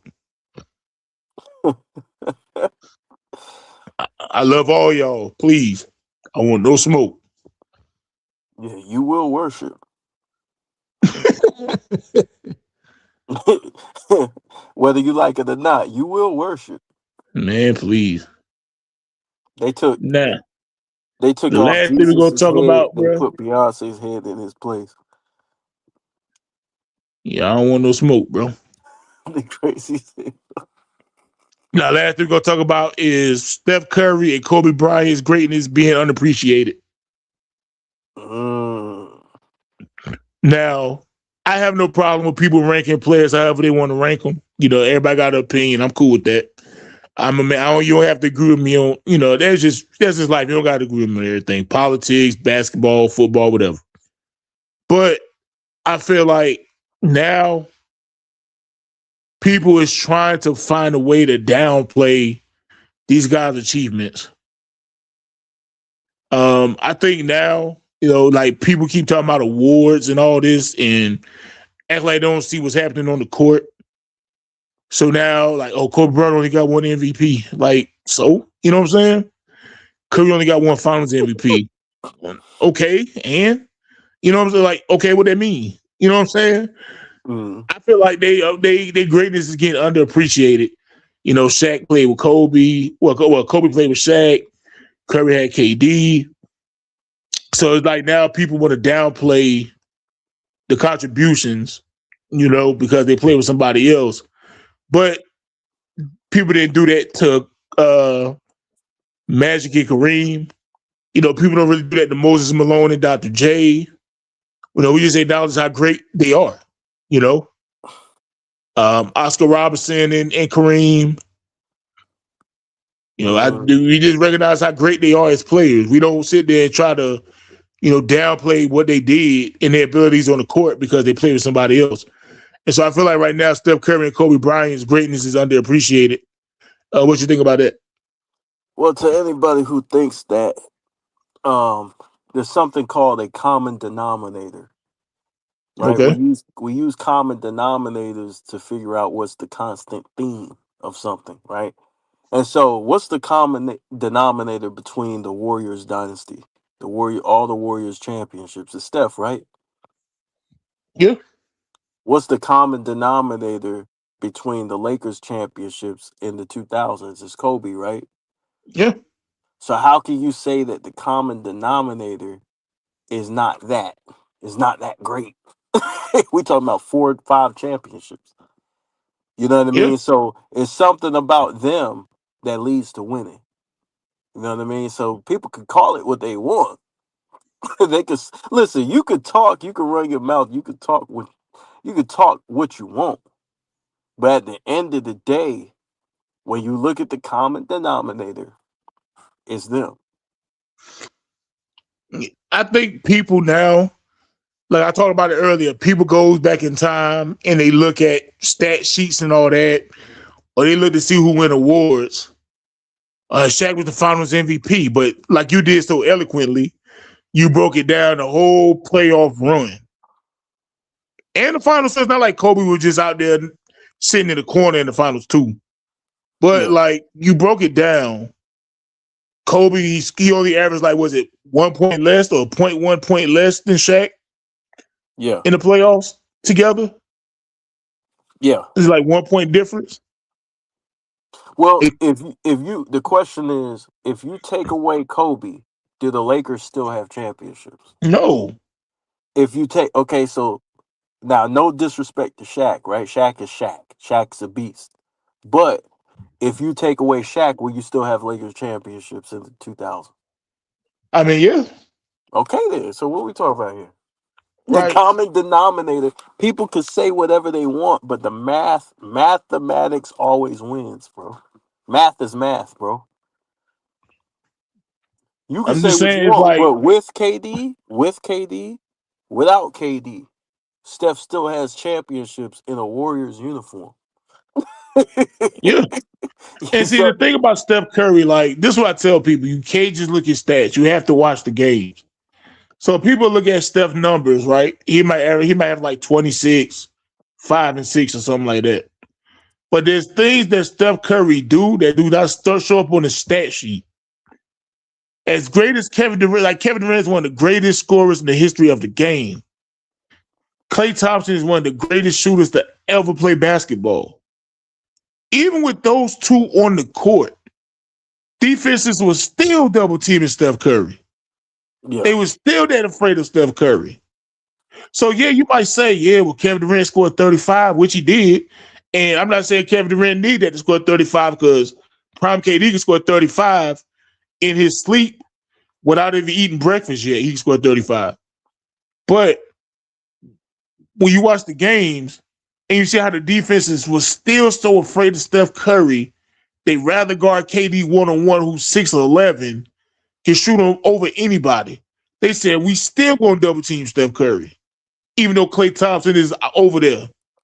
So that don't show up in the stat sheet. So people just look at the final box score and say, well, Curry had 23, 5, and 5. It's like, bro, Steph Curry being on the court is an opportunity for other players. It's an yeah. opportunity for But you gotta ask this. You gotta ask this question. Take away Steph Curry. What do you have? exactly. So the thing is, it's like okay, like when you have two superstars on the team, right? The correct answer is they both contributed to the win. Like Facts. Dr. J, Moses Malone, like Magic, Kareem. They both contributed to the championship, right? Until you get to Kobe, of course. But that's how it normally is, right? That's how it normally is in NBA history. But Right. for some reason, that's kind of got lost, and they act like this dude was scoring like 10 points. Like, nah, bro, he putting up 28, 29, and sometimes in series, half of the series, he's leading them in scoring. Right. And he's closing games, and he's facilitating, and he's defending the best players on the other side of the court. So it's like, how much credit do you want to take from somebody who's doing all this work? You know what I'm Yeah, saying? because they lift up a trophy at the end of a series. It's like, bro, like the trophy don't like it's smart to give Shaq the ball when you got Tom McCall. Like Shaq go dominate anybody, but it's smart basketball for Shaq to have the ball. Like Yeah, Kobe would be a dumbass if he didn't give Shaq the ball. but the logic is stupid because like what we gonna say? Are we gonna say that because Steph didn't win Finals MVP and Iguodala got it? What does that mean? What are we trying to say here? Like think about it. Think about it. What are we trying to say? Yes, Iguodala played great and he contributed to the win, but what are we trying to say at the end of the day? Like Oh, people hit me with that. They're like, well, in 2010, we think Pau Gasol should have won the Finals MVP. I'm like, off one game, and then they're like, yeah, off that one game. I said, okay, so let's say he gets it right. What does that mean? You're not gonna say he's better than Kobe. You can't be that. He's not going. So at the end of the day, right? Like, what does it mean if nothing, Iguodala gets it, if Powell gets it, if let's say Ron Artest got it? What does it mean in the grand scheme of things? nothing. Dog, dog. Growing up, bro. Now I wasn't born yet, but in history of me growing up learning basketball, I've never heard not one person say Cedric Maxwell was a better player than Larry Bird. Yeah, I never heard nobody say Cedric Maxwell carried Larry Bird in 1981 because he won Finals MVP. I've never heard that. I've never heard Dr. J was one of the all-time greats because Moses Malone was the best player on the Sixers in '83. And true, probably the best player in the league in '83. Actually, the best player in the yeah, league overall. but here, Nobody but here, downplays Dr. J greatness. but here's my question, right? Because you got a lot of people hanging on to the Finals MVP, and I understand it, right? Because it's very simple. The media kind of simplifies shit, but Kareem got two Finals MVPs. He's still in the GOAT conversation. Still in there. How many Finals MVPs Wilt got? We got two. You know what I'm saying? Like I think he got I, two, right? I think he got two rings, but I don't know if he got. yeah. So it's like, well, is it about Finals MVPs? No, it's about all the other shit that you do during the course of your career. It's about your career, what you've done No, he for the got one game. Finals MVP. He got one. He got one. Yeah. He didn't get it in 72. Well, yeah, he get it. Let me see.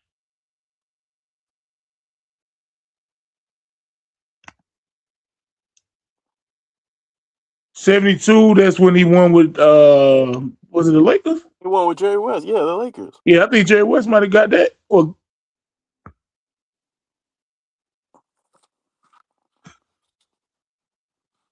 let me see.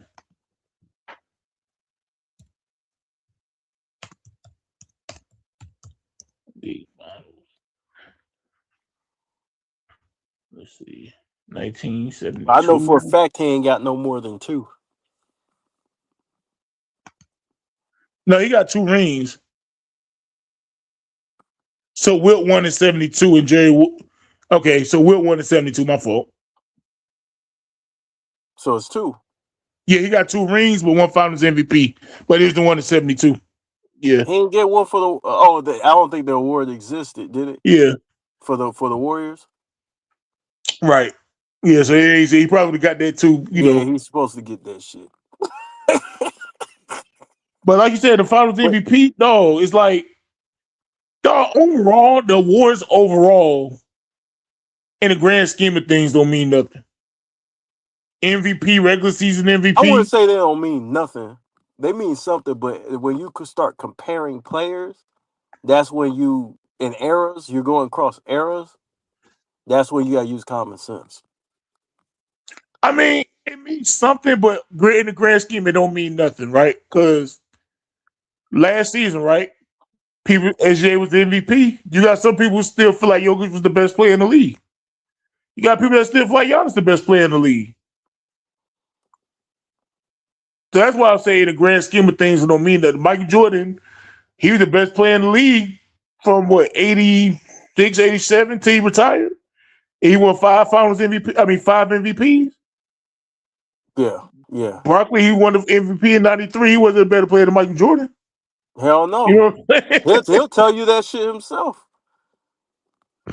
No, Steve Nash won back to back. He wasn't a better player than Kobe or LeBron or a lot of other players. He was a great player though, but MVP don't mean he was the best. So that's why I Yeah, said the grand scheme of things yeah. overall, it shouldn't be used comparing to other people. Pretty much, when you compare Now, other players, it shouldn't be used. well, you gotta judge.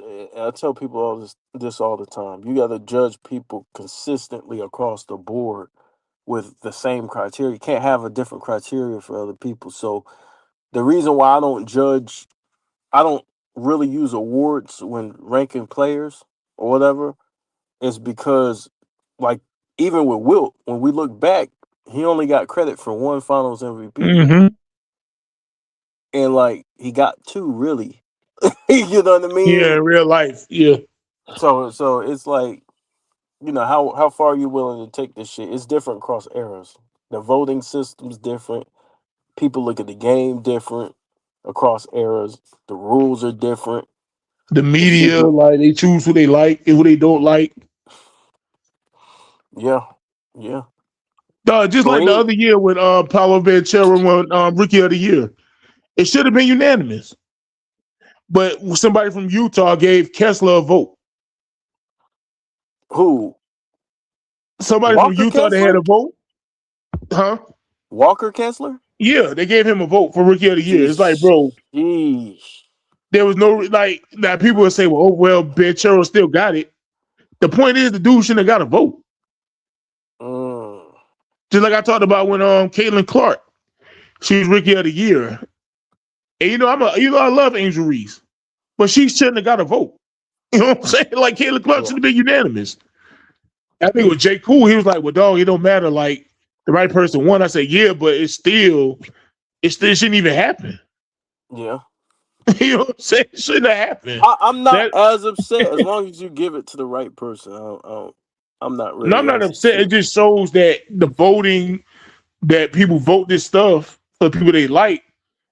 So overall, like you shouldn't use it. Like you said, PJ Brown got a vote for MVP Yeah. with Charlotte. Yeah, you got a lot of politics in the NBA where people are close to people, people pay people behind the scenes for certain awards, certain accolades. People develop these friendships and these bonds and shit like that. So, there's a lot of politics, with that situation. So, Shout out to Dreamers Pro. I think he had a video where he said people was talking about how they was colluding against Kobe not to win the MVP. I never watched it. I low-key forgot about it till now. yeah, But I think he got a video where they was talking about they was colluding against Kobe so he could win MVP. yeah, yeah. There's multiple writers that decided that they weren't gonna vote for him no matter what he did. You know what I mean? And really, literally, no matter what he did, Yeah. because and look, listen, I get it. Best player on the best team and all that, I get it.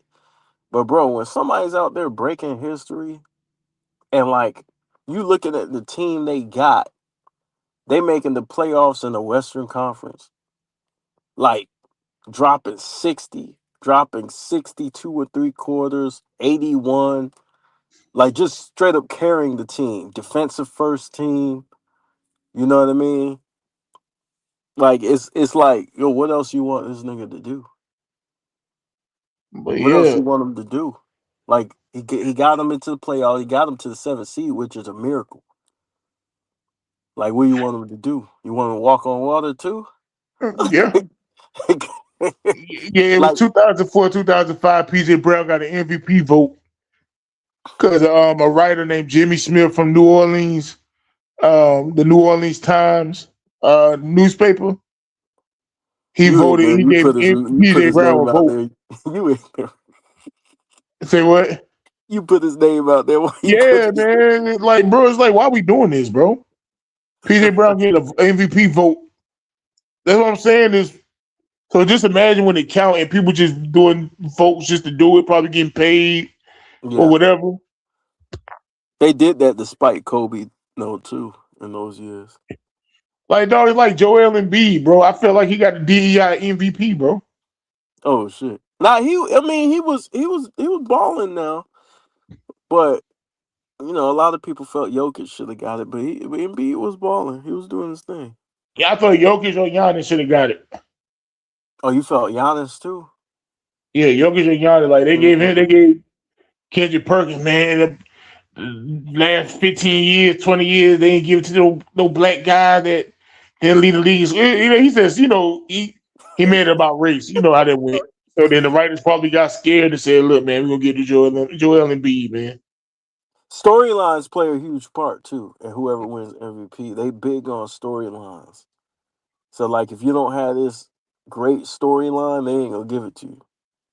So They like, you want to get gotta, Jokic 4 in a row. yeah, and you know, I heard the reasoning that they were using. They were like, they said it too, which surprised me. Like they said this shit on live air.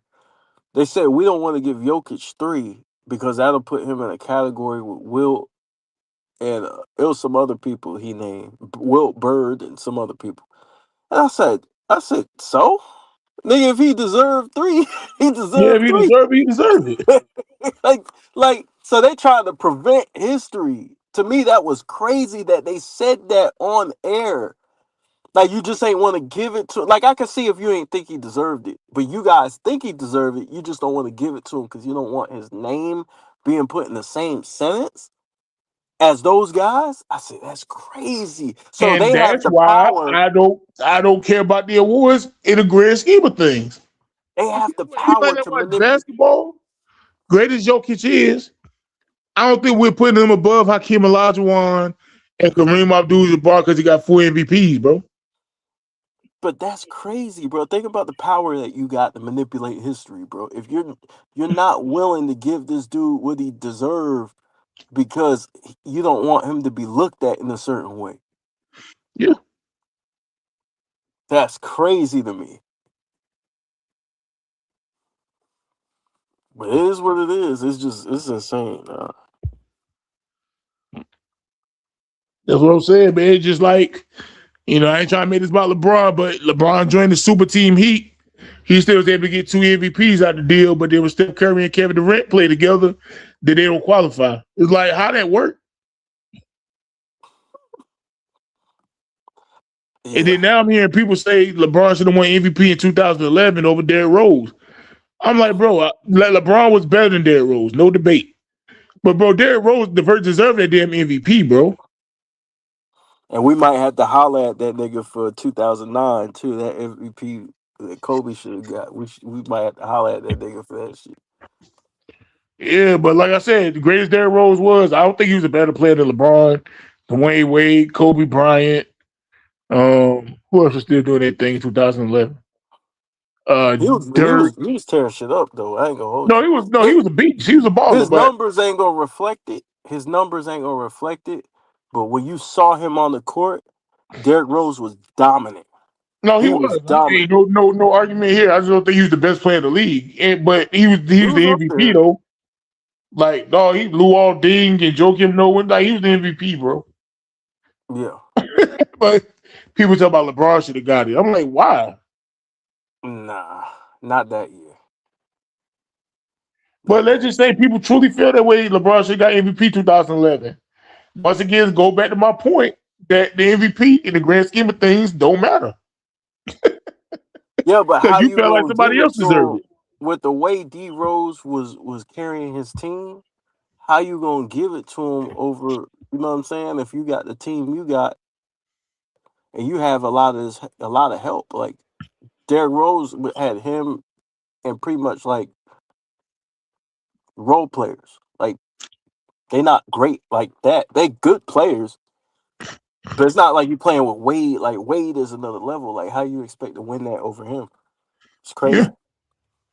And I ain't gonna lie, when the Heat got together, I ain't think LeBron or Dwayne Wade to be able to be MVP since they Why joined not? together. But, I was wrong Why not? because I thought, well, most valuable mean, you elevate your team. Like, like, bro, like, yeah, you got 3 superstars joined together. I thought, well, they Bro, would be winning MVP. bro, that shit right there, bro. Like that goes into who you like. Whoever you like, that's who you're gonna give it to, or who That's gonna why I be don't use it, bro. eligible. Because then when KD do it, you know what I'm saying? KD ain't eligible for this. Yes, him and stuff, and they ain't eligible. They automatically disqualified once they put on the same uniform. That's what I'm saying, bro. It's crazy, but as I say, grand scheme of things, like I told you, I had a conversation with somebody, and they was talking about Carmelo and Patrick Ewing, who's the better defender. I'm like, Patrick. He said, well, Carmelo got more all-team defense. I'm like, bro, do you know who Carmelo was competing at power forward for all NBA defense and who Patrick Ewing was competing with? Yeah, shit kind of crazy. Yeah, I said, bro, Olajuwon, Mutombo, Alonzo Mourning. What we doing? David Robinson. They letting that award shit go to their head, bro. Yeah. I said, no disrespect to Carmelo, but who he had to compete with to get all defensive NBA teams compared to who Patrick Ewing had to compete with, it's not the same, bro.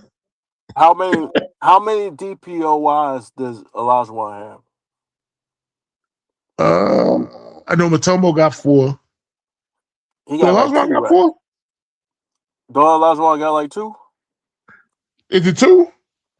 Oh, let I me have to see. look it up, bro. Like all this stuff, like I'm getting old, bro. I can't remember all this. Hold I know on. Mutombo got 4 though. We got sporting page here. Sporting page. How many defensive player of the years Olajuwon got? He got 2. You got 2? So okay. So I want us to use common sense. Okay. Who's a better defensive player, Olajuwon or Rudy Gobert? Rudy Gobert by far. You know what I'm saying? Like, I mean, we could like this, like That's how that I shit. see it, man. Pharaoh, man. Pharaoh You just gotta podcast. use What's the name of your common sense. podcast again today? You have like a new podcast every week and a half, bro. What's the name of your solo podcast? So I could advertise it. But yeah, Who? like Sid from Threes on Fire, the Philadelphia Sixer fan. Oh yeah. I would see if I can have him come join the Warriors, man. You know, leave Philly, man. Come join the Warriors, man. You know what I'm saying? You can't leave DFJ by himself, bro. You know, come join the Warriors, Sid. You know, we ain't got the cheese steaks I got in Philly, but we got rice and roni. We got fish tacos. You know what I'm saying? Pharaoh Sid's quit, y'all.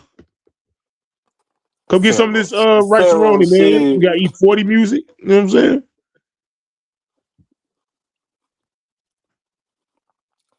But yeah, yeah, like people use awards. Kobe only got 1 MVP. Like, bro, I don't care, bro.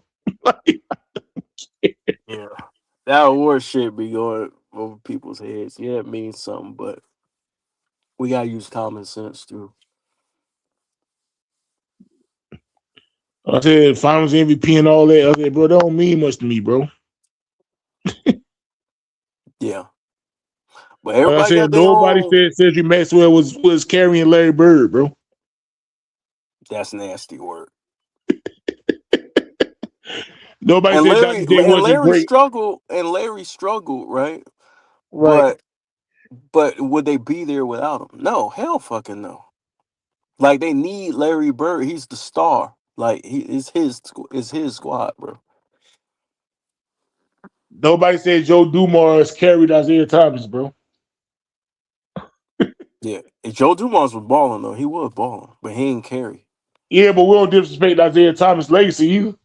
Nah, That's what I'm saying. you can't. You can't because he is what he is. Just saying, man, it's nasty work, bro. Like think about it. Like I know who a nigga is with or without. Like with or without KD, I know what Steph is. Right. He's the greatest shooter of all time with KD and without KD. He's the same player. I judge the player. I don't Right. judge their situations like per se. I judge the player. I know who Kobe is with or without Shaq. He's the same nigga. So the thing is, and he proved he was the same nigga. It ain't the fact that I think he's the same nigga. He proved he's the same nigga. Now, you know what's crazy about the people that always discredit Kobe? First, they say he got to win without Shaq, which is crazy, but he got to win without Shaq. Mm-hmm. Then he win without Shaq. Oh man, well he won with Gasol. I was like, all right, man. All right, bro. All right, bro. You got it, nah, bro. he nah. What my favorite thing about Kobe is like he passed with flying colors. So like, not only did he win without Shaq, he did a back to back, which is rare in NBA history. Like, there's And, not too many players that got a back to back on their belt. So they really nothing anybody can say. And he damn near three-peated. He came within a couple of games of three-peating. Just think about it. When we talk about this common denominator shit, just think about it. Steph got two without KD. Not to diminish KD because KD's a beast. But Steph got two without KD. So it's like, bro, you already proved what you can do. You prove you are. That's why like math is so important, bro. This common denominator shit, it can't be refuted. You could get out of your feelings, but you can't refute math, bro. Math is math. yeah, it's just where people be disingenuous, bro. They get on my damn nerves, bro. You can't. I mean, you can lie to yourself if you want to. It's like, does Steph stop becoming the greatest shooter of all time because KD's on the court? No, he's just the greatest shooter of all time with KD on the court. Exactly. That's it.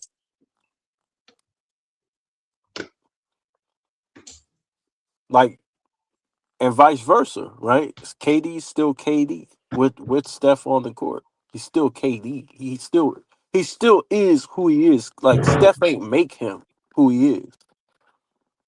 Like, Kobe ain't make Shaq. Shaq's Shaq. Shaq's Shaq with or without Kobe.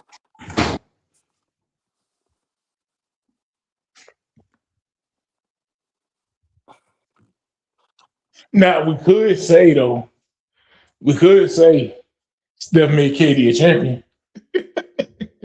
Yeah, that's fair. That's fair.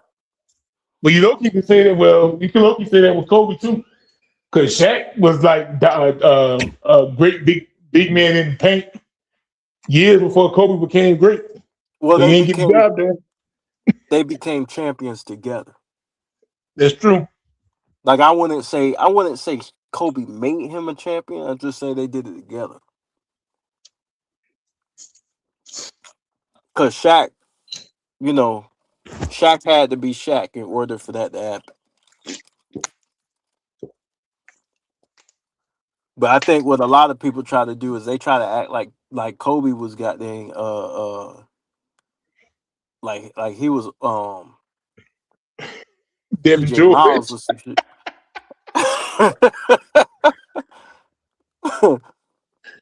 That nigga was Donovan Mitchell.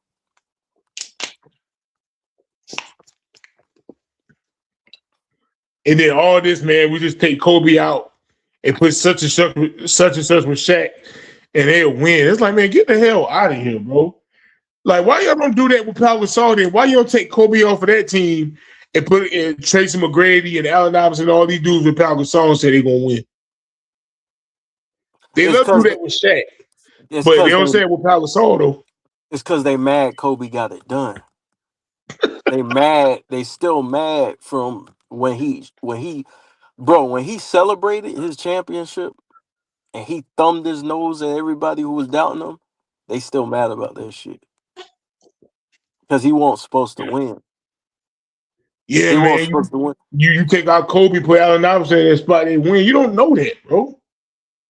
But why you don't say take Kobe off the the '09 Lakers with Pau Gasol and put Iverson or Tracy McGrady or Vince Carter, whoever else, and say they gonna win? Why you don't do that? Mm, yeah, he wasn't supposed to do what he did. So he surprised everybody, and then they didn't know how to handle it. They were like, "Yo, he wasn't supposed to win five. He was supposed to stay at three, so we could say he needed Shaq. But now that he has five, we can't really use it as much. We're still gonna try, and you know what's interesting? They still try to use it, but it doesn't work because we saw him win without him.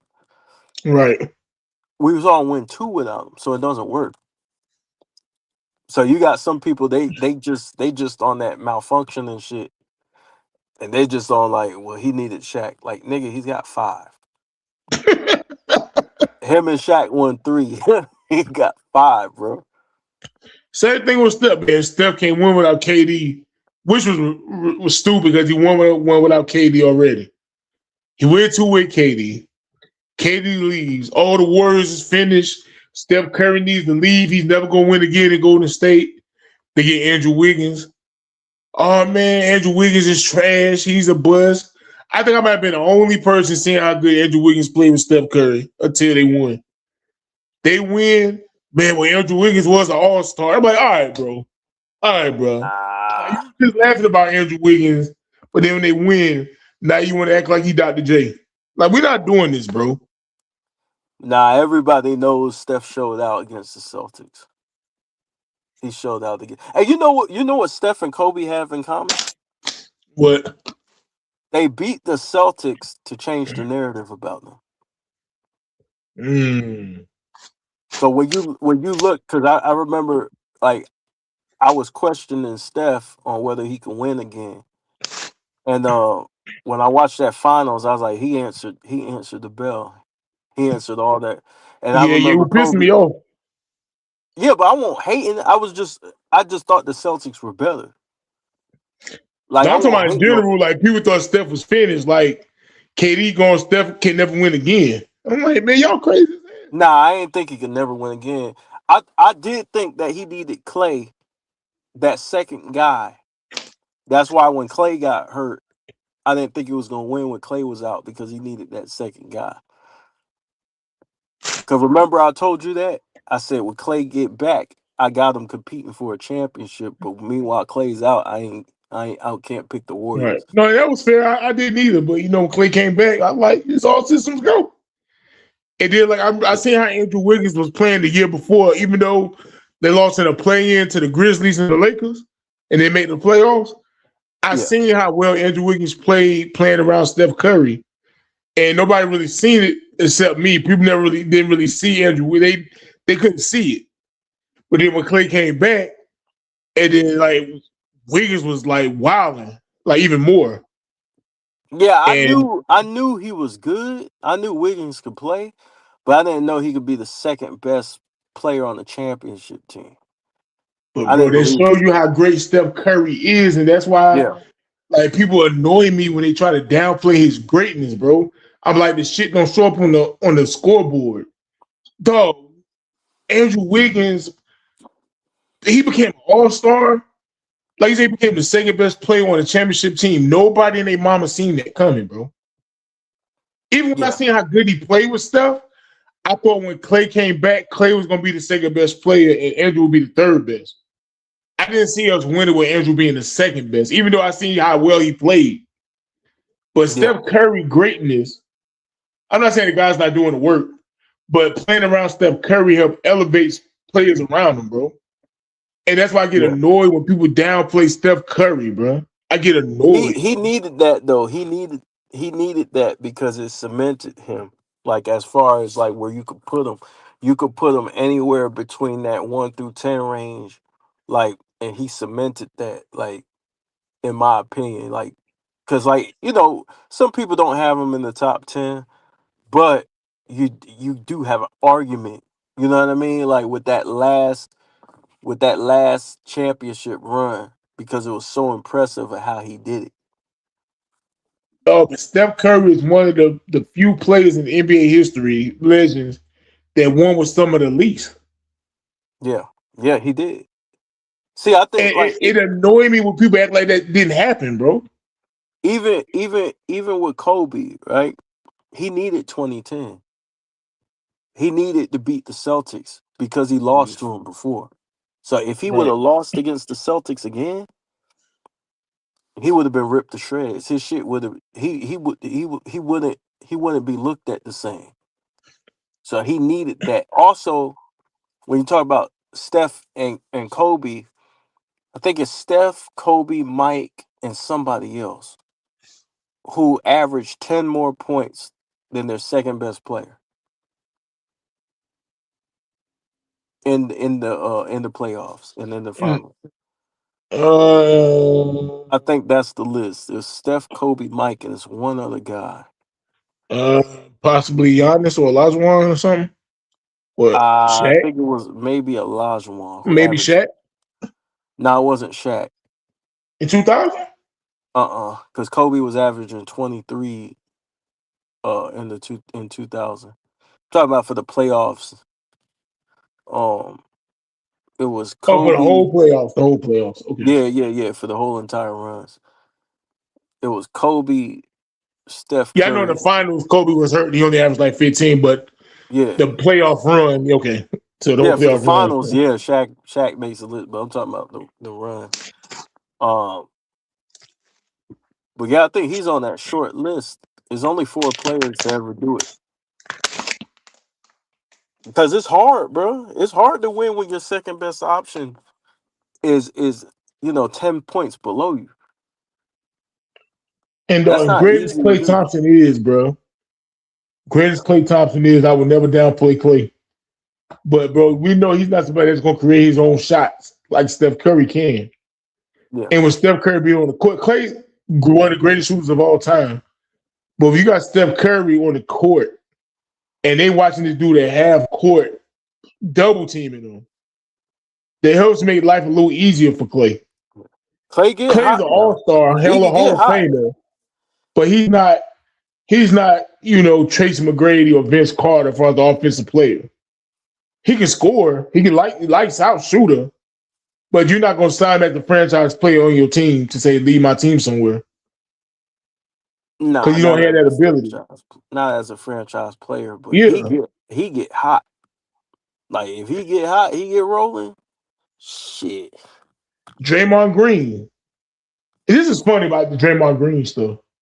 Now people would laugh about Draymond Green, oh, he a bum. He shouldn't make the Hall of Fame. He missed a triple single. But then yet they count him when they talk about Steph teammates. And now all of a sudden the Warriors is this unbeatable team. And they mentioned Draymond. I said, y'all just called him triple single and say he trash. Y'all just Yeah. said this in the same breath. Which I, one I is it, think bro? I think with Draymond, he's a great player, but he's a Hall of Fame role player. Yeah, that's There's cool. he's not like you got to separate him from other like superstars, right? Right. Well, he's not a superstar, but you got to separate him from the superstar Hall of Famers. So he's more of a support player. Yo, He's there to that's true. support your stars. So like when people mention Draymond, sometimes they a little too disrespectful with it because like without him, that defense will be way worse than it is. Facts. And then you don't want to give him too much credit because it ain't like he's scoring a whole bunch of points. You know what I'm saying? Averaging like what 7, 8 points. Yeah. So But you when don't want to give. KD got there, they started talking about Draymond Green like he was damn like he Artist Gilmore. I was Yeah, like, bro, Draymond's a great player. He do his job well. Defense, facilitate the offense. He do all that, bro. But we ain't gonna start elevating this dude to Elton Brand status, bro. yeah. There's a difference between Hall of Fame role player and Hall of Fame superstar. There's a huge difference. And like he's good. He's a great player for what he does as far as the defensive end. But he's not an offensive player. He's not a complete basketball player, what you call Right. a superstar.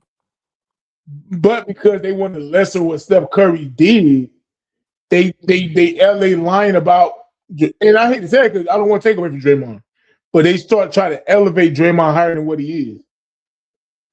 Yeah, Same thing yeah. with Klay Thompson. They had Klay Thompson above Bernard King and shit Oh shit. on that list. Like, bro, like, are you serious? Draymond Green was above. First of all, they shouldn't even been Yeah, on the they list. fucked up their credibility, bro. They credibility is shot. I'm like, bro, it's like stop.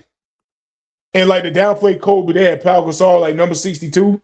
Like, bro, Pau Gasol is not one of the top 62 greatest players in basketball. Stop. But you gotta do that. You gotta do that because he proved them wrong.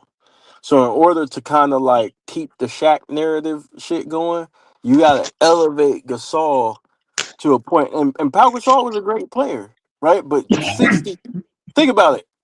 Out of all the great players of all time, you told me this dude, you're trying to put him at 62? He was above Kyrie, bro. Absolutely not. Absolutely not. He was above Kyrie. Yeah, but Penny Hardaway won't even on the list. He won't even on the list. That's what I'm saying, bro. But like, just like shout out to BJ and the Pull Up Podcast. But I heard some of the people on this podcast last night, right? And they weren't the only people I heard say. I heard other people say this, but it baffles me. So they said if Kevin Durant and Klay Thompson, even if they wasn't hurt, if they was healthy, the Raptors still would have beat the Warriors. But when you talk about Steph Curry's and Kevin Durant's legacy, it gets downplayed because they say when they team together, it was unfair. So which one is it? Was it unfair, or was the Raptors still going to beat them no matter what, even if they were healthy? It can't be both when you want to choose a narrative. It has to be one or the other.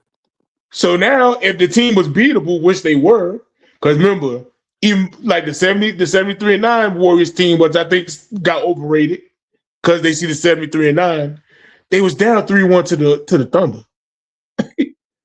Yeah, but the They problem with the fight for their life 73, for the Thunder. the problem with the 73 and 9 logic is that they were completely different team come playoffs. In the playoffs, their record was way different. Yeah, You know what I mean? Like, the roster. I'm not saying the roster wasn't great, but people act like they had like the '83 Sixers roster.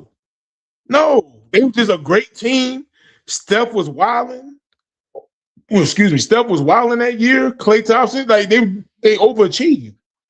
I you said, want bro, me to, they hey, you want me to tell you the truth? No hating shit. This just how I saw it. There wasn't really that much competition in the NBA. Like, as far as like team basketball, there wasn't that many teams playing team basketball. You had a lot of guys playing isolation basketball back then. So when the right. Warriors came in, they were like, it was them and the Spurs. Because I think the Spurs won like, 67. yeah, 67, because they were playing team basketball and nobody else was really moving the ball like that in the around the league. Go look at the league during that time.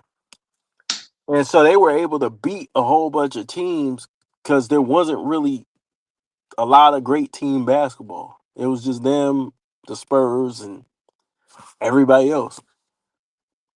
And see, So people be trying to like erase history. Now, people look back now and say, well, the Warriors was 73 and 9.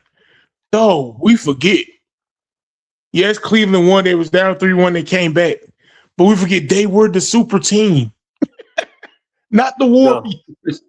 The Warriors was not the super team, y'all. The 73-9 award. The Cavaliers were the super team. Now, it's great they showed resiliency. They came back from 3-1 lead. But though they shouldn't have been down 3-1 in the first place. yeah. And you know what? It's like people are trying to erase that. Like, no, that's real. That's real. They were a super team at the time. They had two guys. They had one up and coming star in Kyrie Irving, who was on the up and up. He was Yeah, who's going to be a franchise player? he was in the Olympics, balling, right? Then he was in the the All-Star game, balling.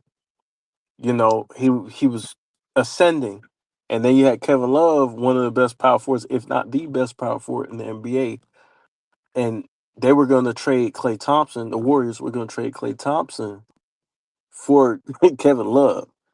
You know what I mean? And that's how good Kevin Love was at that time. Though the Cavaliers traded the number 1 pick in the draft for Yeah, Kevin and Love. yeah, But now yeah, they talk like Kevin Love was Eldon Campbell now. yeah. They So they try forget to how good rearrange he was. history, bro. Yeah, I'm like, dog, yeah, the Warriors were 73 and 9, but the Cavaliers were the super team. I said, y'all forget. Kevin Love was out, right? He got injured versus the Celtics, and I think like the second or third round. Even with Kyrie and LeBron being there, no Kevin Love, you still had some people saying the Cavaliers were going to win the finals of 2015. Now, when Kyrie went down, all bets was off. But you still had people feel like the Cavaliers could still beat the Warriors in 2015 without Kevin Love. Yeah. Yeah, And then this people only greatest feel team of like the all Warriors time won. shit, bro. Huh? This greatest team of all time shit. Listen, the 2001 Lakers are better. The 96 Bulls were better. The 89 Pistons were better. There was a bunch of teams better than that 73 and 9. 86 Celtics, 08 86 Celtics, Celtics, 83 Sixers. 83 Sixers, 72 Lakers. What was the year the Lakers had Jerry West, Gail Goodrich, and Wilt? That was 69? That's 72. 72, 72. Yeah. Yeah, there was a bunch of teams I'd take over them, man. I'd take the '08 Celtics. There was a bunch of So I'll take teams the 04 Pistons. Shit. that they were a great team, but when I think about the greatest teams of all time, man, I'm thinking about like teams with talent from time. Now they had talent, man. I ain't gonna try and play them. They had talent, but it wasn't like it wasn't a bunch of superstars on that team. That's what I'm trying to say. You just had one superstar and some role, and well, Klay Thompson was an all-star, and then everybody else was pretty much like Draymond was all-star, but everybody else was a role player. Draymond was a role player. Yeah, he was an all-star role player. No, he's a second round pick. Only reason why he got the playing time he did because David Lee got hurt. Yeah, But they just show you how great, that's not saying Draymond ain't put the work in and do what he did, but like people start overrating Steph Curry's teammates. Because they I don't think understand what just they that had, Steph Curry is just that great of a player and leader to where players elevate playing around him. So now people what start overrating him, bro. what they had was chemistry.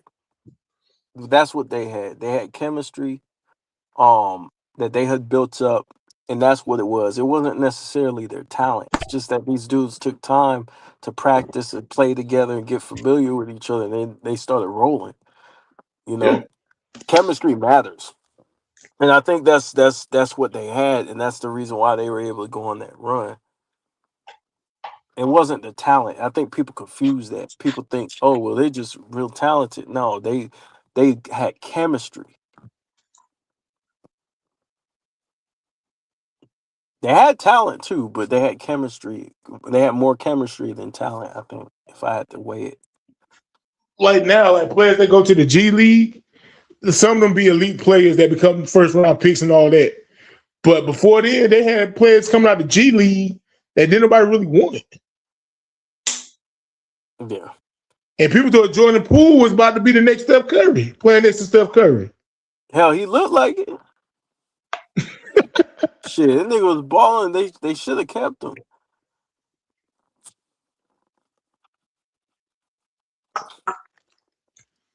Yeah. But that's pretty much what it is, man. I think that the Warriors just overachieved that year.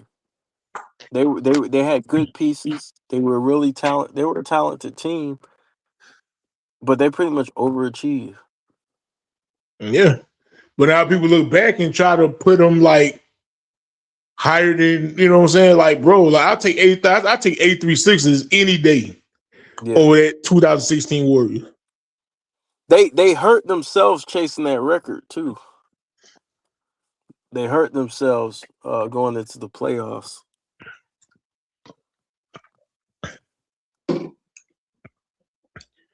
I don't But know, yeah, man. my Lakers I would just have think I washed want them to give out. Steph Curry his props, man. Like Steph Curry himself as a player overachieved. Yeah, yeah, As a player individually, he overachieved. yeah. He overachieved.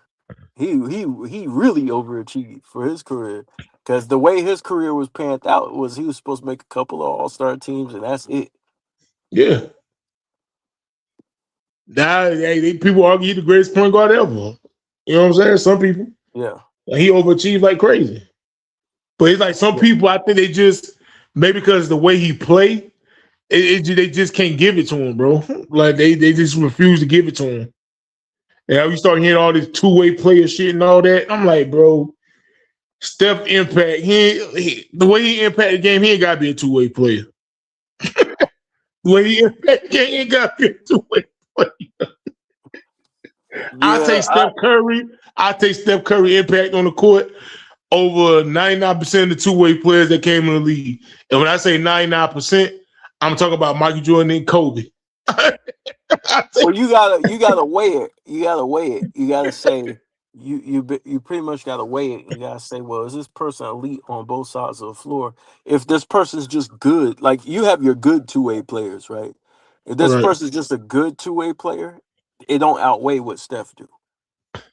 You know what I mean? If this person's elite, like let's say I could score like Steph and I could defend, then like you know what I mean? Then like it's to me that's more value. But Yeah, but that Steph's depends too, though.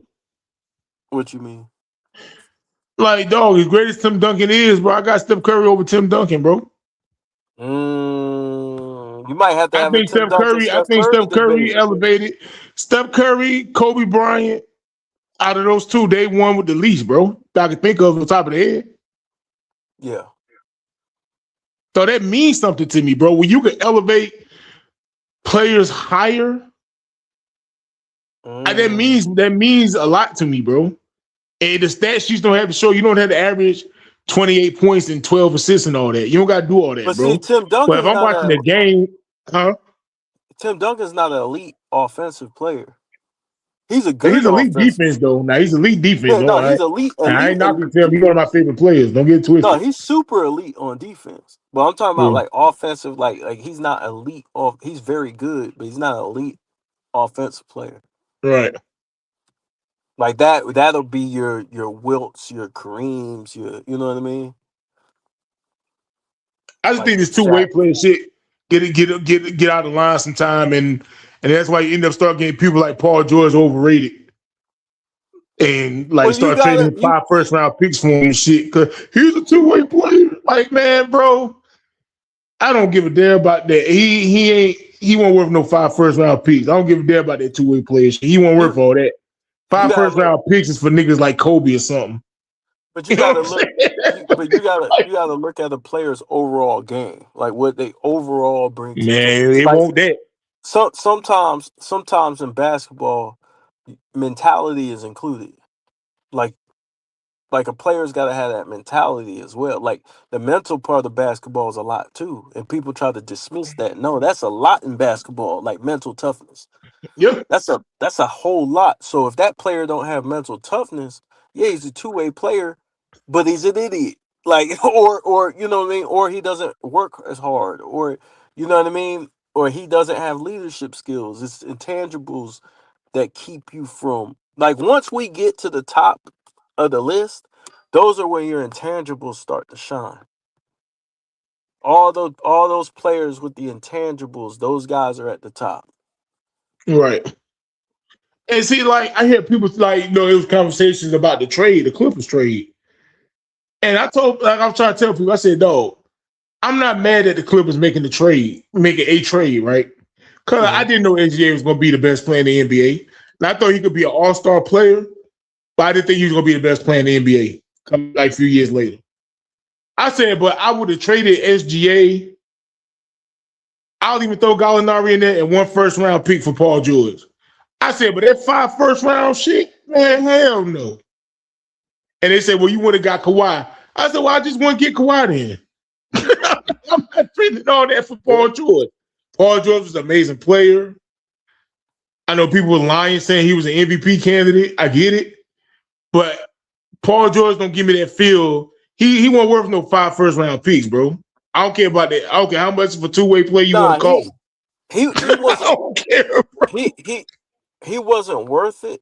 But I think the Clippers looked at themselves and they realized we the Clippers. We need to make something happen. And I guess a lot of people in hindsight saying it, but me personally, I was saying this when it happened. This ain't hindsight for me. I said, dog, Paul George ain't worth all that, bro. Just like with the Knicks, the Carmelo Anthony trade, before the trade. I said, bro, if I was the Knicks, I'd tell the niggas go to hell. But I ain't trading all that for Carmelo. But look, now, years later, people say, oh, that's hindsight. No, I said this when it happened, bro. But look, He ain't worth all that. it turns out you were right because they didn't win. I said, bro, I said, no, but people think I said it like after the fact. I said, no. I said it when it happened. I said, dog, Paul George ain't worth no 5 first-round picks, bro. It's only a few players in NBA history worth 5 first-round picks, and he ain't one of them. If they would have won, then it'd be different, but they didn't get the job done. So now that move is a real bad move. Like it's only a good move. Like when you put all your eggs in the basket, it's only a good move if you get something in return, if you win. It's not a good move when now people look back. It's not a good move when you lose. Dog, if they would have won, I'd be like, yo, they shut me up. They proved me wrong. You gotta But get the job done. before all that happened, I said, dog, Paul George ain't worth all that, bro. But Like, think I just about it didn't see like this this. big deal about Paul George, bro. I just didn't never see it, bro. But think about it. He had the opportunity to prove he was worth it, though. But And they like people didn't like, man, win. you saying that in hindsight. I'm like, bro, I said this when it happened, bro. I never been this big on Paul George like everybody else. I said, I just never seen it. But He's would a you great player, but he's not no franchise guy for me. but would you agree with that? Like he had the opportunity to prove you wrong and he Yeah, he didn't? had the opportunity. But That's and then, like I said, if he'd have got it done, hey, I'd have bowed down, like y'all was wrong. But I just didn't see it. Same thing with Carmelo Anthony. If he'd have proved me wrong, he'd have proved me wrong. I just didn't see it, bro. And then, like, I remember the 2012 when the Brooklyn Nets got together. Everybody was all excited, jumping for joy. I was like, bro, they ain't about to win shit. Man, you crazy as hell. Kevin Garnett. Who was on that? Darren Williams. Who was on that Brooklyn Nets team in 2012? it People was going Brooke crazy. Lopez. It was Brooke Lopez, Paul Pierce. I think it was KG. I think Paul Pierce was there at that time. I was like, KG. bro, I don't see it, bro. And people was like, you tripping. And I was right. I said the Clippers, when Chris Paul got the Clippers, I said it's going to be fun to watch, but I don't think they're going to win nothing. Man, you crazy as Yeah, hell. talented Like, roster. They were and supposed to compete, but they had the talented roster. Just like this year's Clippers. Like they supposed to be competing, but they yeah, got like so this many year, I issues. was wrong. I thought the Clippers were going to compete this year. I was wrong this time. I take my L. I thought the Clippers were going to be better.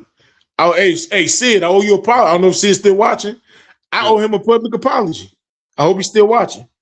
I owe him a public apology. Next time we get on live together, I'm giving him his public apology. He told me the Clippers weren't going to be shit. I argue with him like, dog, the Clippers, no, they got a squad. Hey, he proved, hey, I'm wrong. There's times Yeah, I've been wrong. You know what I'm saying? their season was over before that shit started, bro. Their season was over quick. They ship sunk. That shit was crazy. Shout out to CC Motion. Hey, CC Motion, when I heard the Warriors were interested in Paul George, I was praying to God they ain't signed Paul George, bro.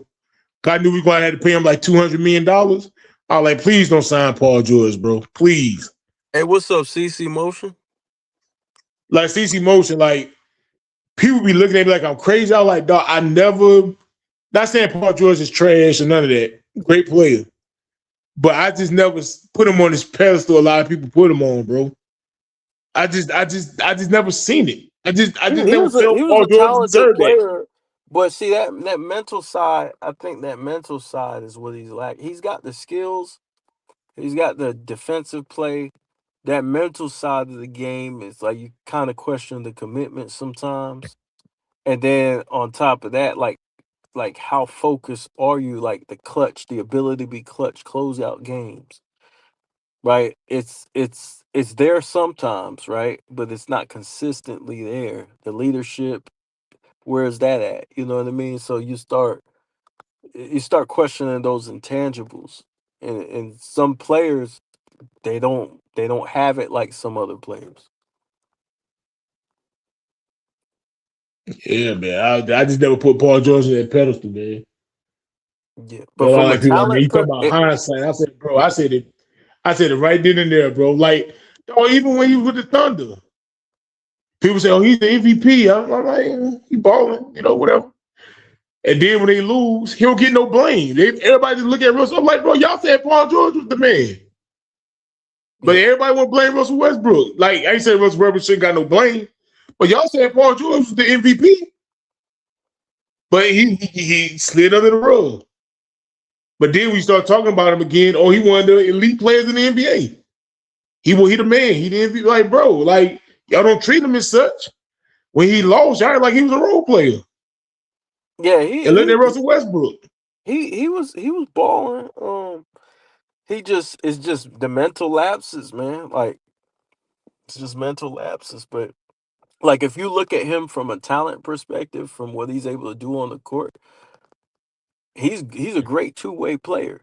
But the only problem with him is that mental side of the ball, the mentality. That's the only thing that really hurts him, and that's big though. It's a big thing that hurts him. Pause. Just like Devin Booker, like people be going crazy about Devin Booker. He scored 65. I'm like, all right, cool. Devin Booker, he a great player, but I don't put him, they don't do it for Yeah, me, bro. I don't get yeah. that feel, bro. I don't get that feel Devin Booker could lead me nowhere, bro. I don't get that feel. He, he's great though, but it's levels. Like it depends on where you try and put him.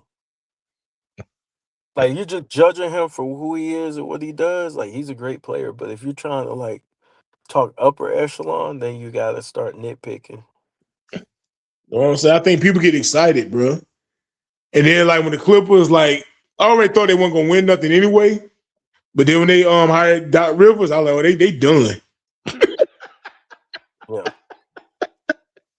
I said, I know they really ain't about to win.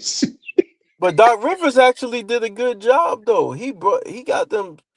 He took them to Second the round. playoffs. Yeah, but look what the team he had. That team wasn't star studded. The Clippers? Yeah, they weren't star studded. They had Shea Gilgis Alexander. No, no, no, They no, no, no, no, no, no. I'm talking about after they fired Vinny Del Negro and they hired Doc Rivers, they had Chris Paul and Blake Griffin and all them. Oh, you talking about that Blowing Clippers team? 3-1 leads and all that. Oh, you talking about that team? But yeah, you can criticize them for that. But Dog, I people was getting talking about the excited other about the one. Clippers. I'm like, dog, Vinny Del Negro got to the second round. They fired him. They hired Doc Rivers, who's still living off 2008, and they still didn't get past the second round. Yeah, man. They ain't get it done, man. So you gotta whenever you don't get it done, you gotta eat that. You gotta live with it. But I thought he had certain instances where he was doing all right, but it didn't work out. It's a disaster now, though.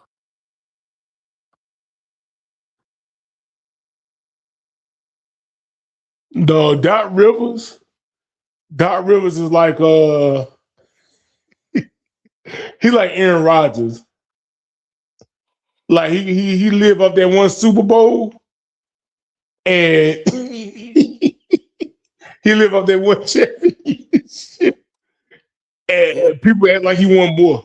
Like people but if you think about it, like I know we get on Doc, but if you think about it, how many coaches have won championship? dog, how many coaches had Kevin Garnett, Ray Allen, and Paul Pierce No, I mean, but at the see, tail end of their prime? but even if, but you still, you ain't guaranteed to win. You right, but you guaranteed to win something with that team. Yeah, you And that bound to nigga was win barely, and he eventually. was barely winning in. He went 7 games with the Bulls, didn't he? Then he go Yeah. like 7 games He with went the 7 with the Cavs, I think, in '08. and I think it's one he went 7 games with the Bulls in the first round too, right? Or am I tripping? Did he? What year was that?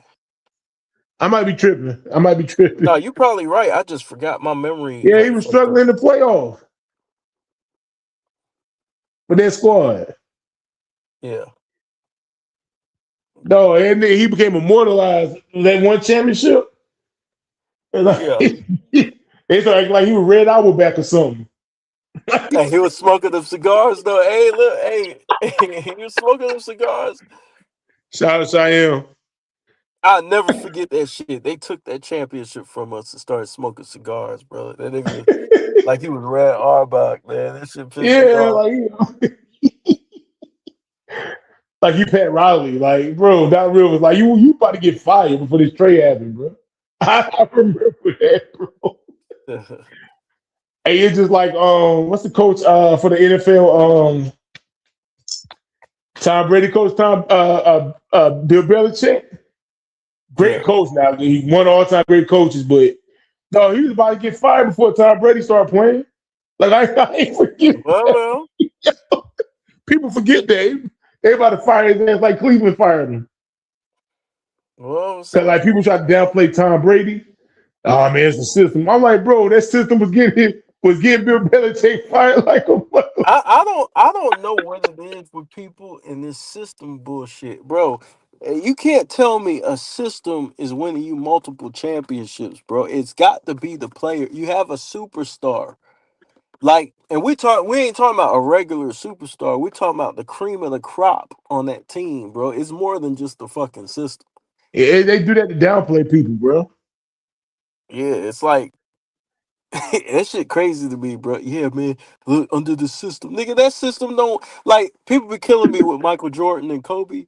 They be talking about the triangle. I said, yeah, the triangle is an excellent system. And then they be taking it a step further. They be like, you had Phil Jackson, and without Phil, they ain't win. I said, but Phil ain't win without them, Yeah, nigga, nigga. You know what type of shots Michael Jordan and Kobe were hitting? What type of buzzer beaters and you know what I mean? Like defensive niggas are playing. that's what I'm saying, bro. Like they try to find a reason to downplay a player too much, bro. Or they especially to elevate people they like. It's a Yeah, system. Tom Brady ain't great without the system. Then he goes to Tampa Bay and he won his first year. but they ain't like they lead in practice though. Like Mike and Kobe, they leading practice. It's not like Phil Jackson is in there just supervising everything, like just running everything. Like no, they're leading practice and they're leading on the court. They act like Phil Jackson got a Laker jersey on or a Bulls jersey. And what I'm saying, like, bro, they be wanting to downplay people too much, bro. It's like, bro, Tom Brady won 6 Super Bowls in New England, but it's just the system. That's insane to And then just he go to chalk it up Tampa. to. His first year, he won the Super Bowl. Whole different system. This shit crazy. Like it's Tom Brady. Like it's insane to say some shit like that. It's Tom Brady. It's like talking about the system and then you got Jerry Rice out there. Like nigga, it's Jerry Rice. Like you put him anywhere in the earth, he's gonna catch the fucking football. Like stop with this shit, man. And you got Deion Sanders out there, and it's the system. Like, man, if you don't kiss my ass, I'm scared to throw the ball on the whole side of the field. But you talking about the damn system. No, it's Deion. Like, get out of here. Barry Sanders running his ass off. You talking about some damn system. Just like I told people, I say the year 2000, when Kobe came back and won that game in overtime, Phil had his head down. He was already planning on the next game. He already gave up on that shit. I said Draymond Green quit tonight. Ain't no surprise me. He said he quit tonight. Yeah, what's one page say? He said Dre quit on the Warriors tonight. He Left was the bench playing to the and he locker just room. left. Huh? He was playing and he left. He said he left the bench and went to the locker room. For what? He was hurt. I don't know. He said he quit. So I guess he's just mad. I don't know. He quit. That shit ignorant as hell. Yeah, it might be time to move on from Draymond. I mean, we quitting now. Was Steph out there? I don't know. And nigga said Steph ain't here. Fuck, I'm out. Yeah, I was watching the 49ers. I wasn't even watching the Warriors, and I was watching the 49ers. Draymond said, "Hey, playing without Steph ain't in my contract. Fuck this shit." Oh, Shaheem said Steph played.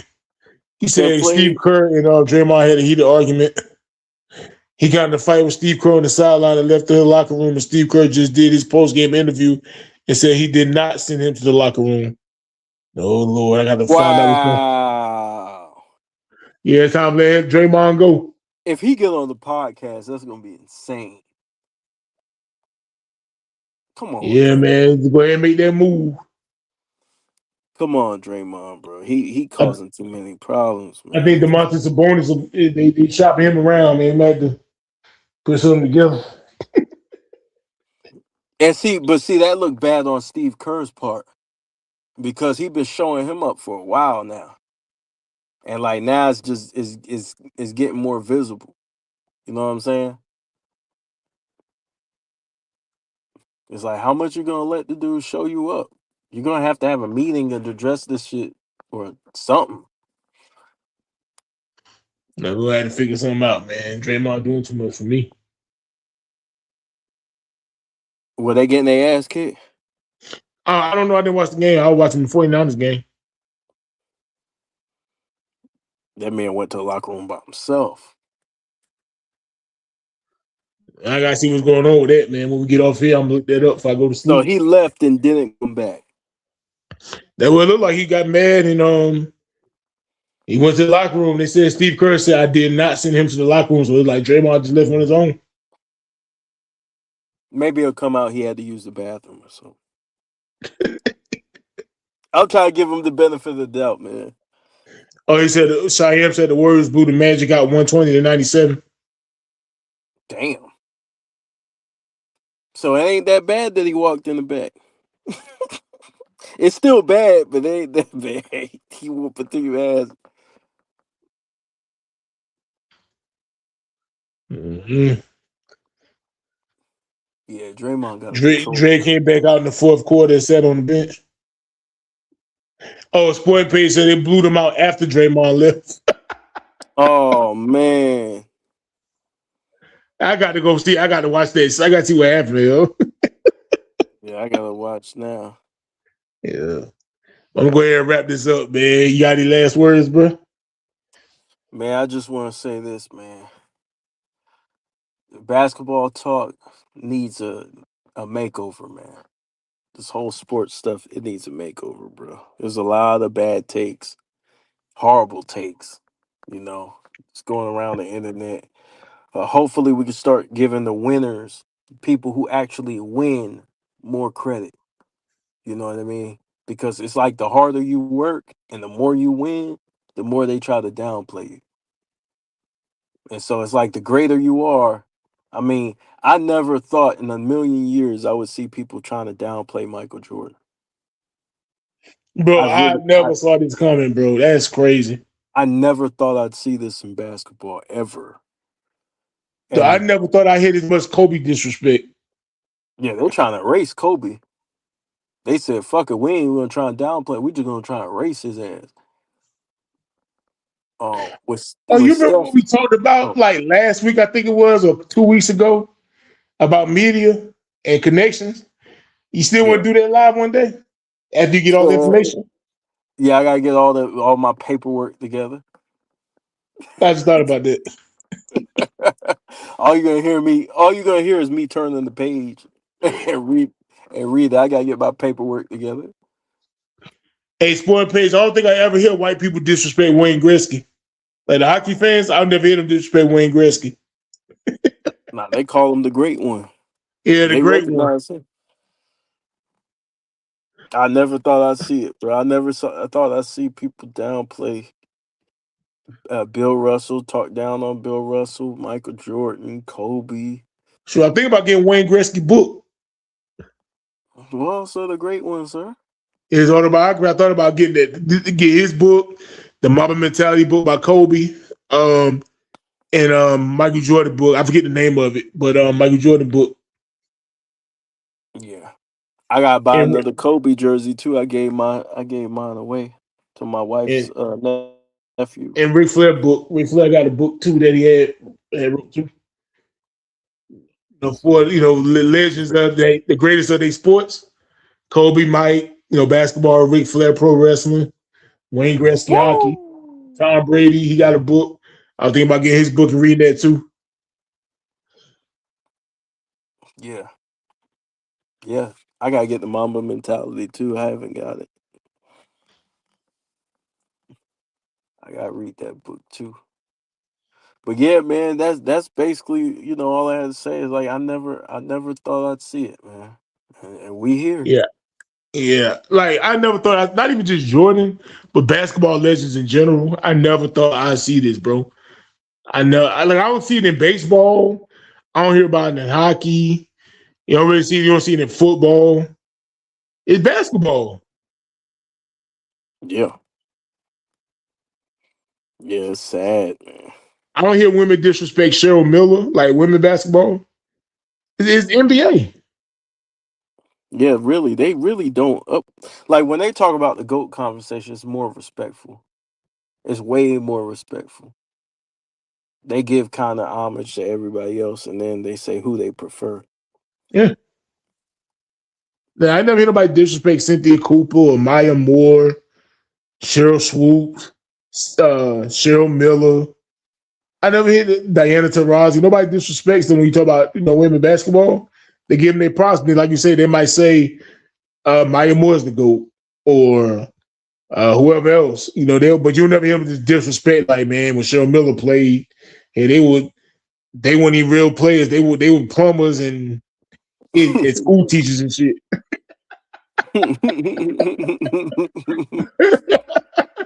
I was gonna say plumbers, but I'm talking about women.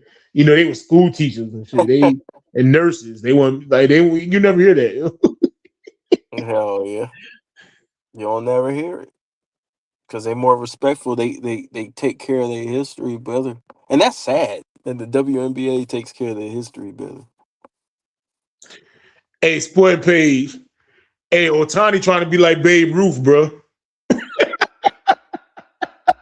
Otani was trying to be like, hey, Otani pitching and hitting. And I ain't talking about he just doing it like being average. No, he's great at both. That dude Babe Ruth today. Yeah. Otani, Otani been going crazy. yeah, like he bat like 350 and he got like 30 home runs or something. He throwing 2.0 ERA and something crazy. Like, bro, you can't like how you great at hitting and pitching, bro. Like, relax. He said Like, relax. he trying to be the GOAT, sir. Dog, he fighting for it. He fighting for it, bro. Like he fighting for it. Otani fighting for it. He trying to See, he be said the GOAT. Otani don't play defense. We'll play right field. There's neither here nor there. Hey, for the page found something. That But one he'll bit of pitch. dust. I mean, they finna have him play right field, bro. Like he a pitcher, bro. They ain't finna do all that. And that one piece of dust that was on the counter, he found that Yeah, it's one shit. page. You gotta relax, one page.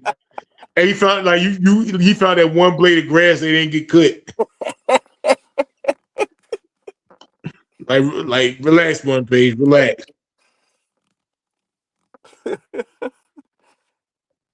Yeah. All right, y'all. But we finna ride. We finna end it, man. He said, I'm 100% convinced that one page was born in 1857. Hey, what I'm if trying to that go nigga to was bed, like? man. Y'all gotta stop. What if that nigga was like 1,000 years old for real? And one page, he one of them niggas on Highlander.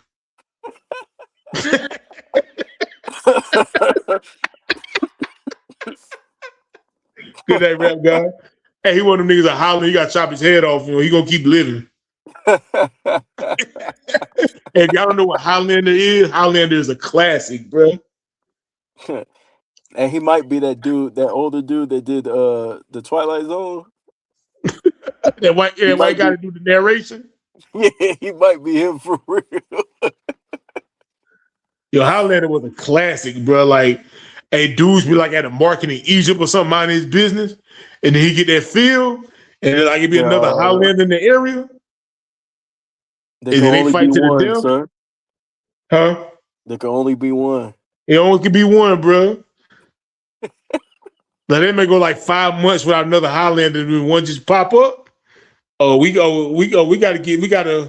One of us gotta go, bro. They need to make another movie off Highlander, bro. That'd be hot.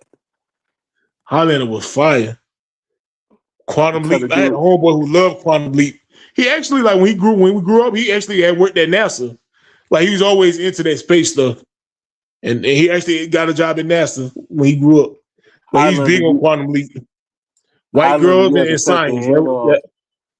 White girls in astronomy. That was his thing when we was in school. He loved some white girls and then like learn about the planets and all that. That was his thing, bro. In football, he was on a football team too. Oh, sir. He Yeah, actually worked at NASA. Highlander was that shit for real, bro. They need Yeah, to bring it back. I might get on one of these bootleg sites and watch Highlander, bro. Well, so you got cut off their head, sir. And see, You gotta I walk ain't working around this with the whole week, so sword. I got time. I got time, bro. I might watch some Highlander, bro.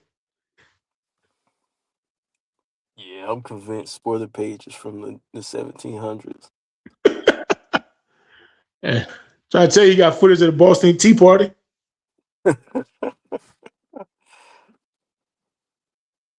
Perhaps the engineer said I watched Married with Children recently. Lots of jokes that went over my head. But dog, those shows was classic, bro. Married with Children. Those shows, but like people so sensitive now, you can't even make jokes. Like Al Bundy disrespecting fat women, they ain't having that. They ain't, What, sir? they ain't get that off now, bro. You know what one of my favorite shows was back in the day? What? Dinosaurs. Yeah, Dinosaurs was a classic. They need to bring back dinosaurs. That shit was funny as hell. Somebody go James Kingdom. I swear the next GJK post would be his later. Who? Go James Kingdom. I don't What even take about that him? channel serious. I don't even take him serious, bro. I keep that off my algorithm. What'd he say? I don't know. What did he say? You said he had a post about something, right? What was the post? Who said it? CC Motion said he asked, did we see the new post Go James Kingdom put up? I ain't even got that dude in my algorithm, bro. Nah. Hey, anything that come up with anything crazy, I hit the block button on that shit. Do not recommend.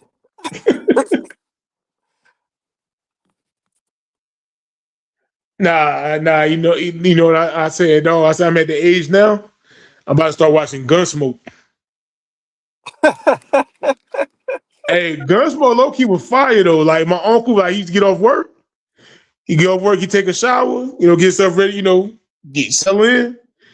He get his beer, he turn on Gunsmoke, bro, and Walker Texas Ranger. I'm at that age, bro. Yeah, you old as hell, man. I'm about to start watching You sit Gunsmoke. your old ass down. Sit my Yeah. ass down. Yeah, you done. Hey, Nah, like nigga, when I go on vacation, when I get on vacation, dog, I be trying to do all my vacation shit during the day. I get all my vacation shit out the way. And I'm in the room when the street lights come on. I'm back in my hotel or my Airbnb, bro. I get all my shit out the way during the day. This nigga fall asleep watching MASH and shit. And I ain't never watching no damn MASH now. You going too far now. I ain't watching no damn MASH. You fall asleep with the newspaper in your hands watching MASH. I ain't watching no damn MASH now. But hey, gun smoking and in the heat of the night and all that shit, I watch that shit. Man, this nigga old as hell. Hey, look, vacation time. Hey, I get my shit out the way during the day. I don't want to deal with none of the young riffraff, bro, at night, bro. Yeah, I get my shit done that. All the shit in the daytime, bro. I like to get on boat rides and all do all museums type whatever. I get all my shit done during the day. The street lights come on, I'm back in the hotel, bro. This old ass nigga. This old ass nigga watching Knight Rider and shit. Hey, Knight Rider classic. I watch that. 18. And I'm making a whole playlist of I'm making a whole playlist of old TV shows to watch on Saturdays. Like when ain't no good games on, I'm just gonna watch some old shit.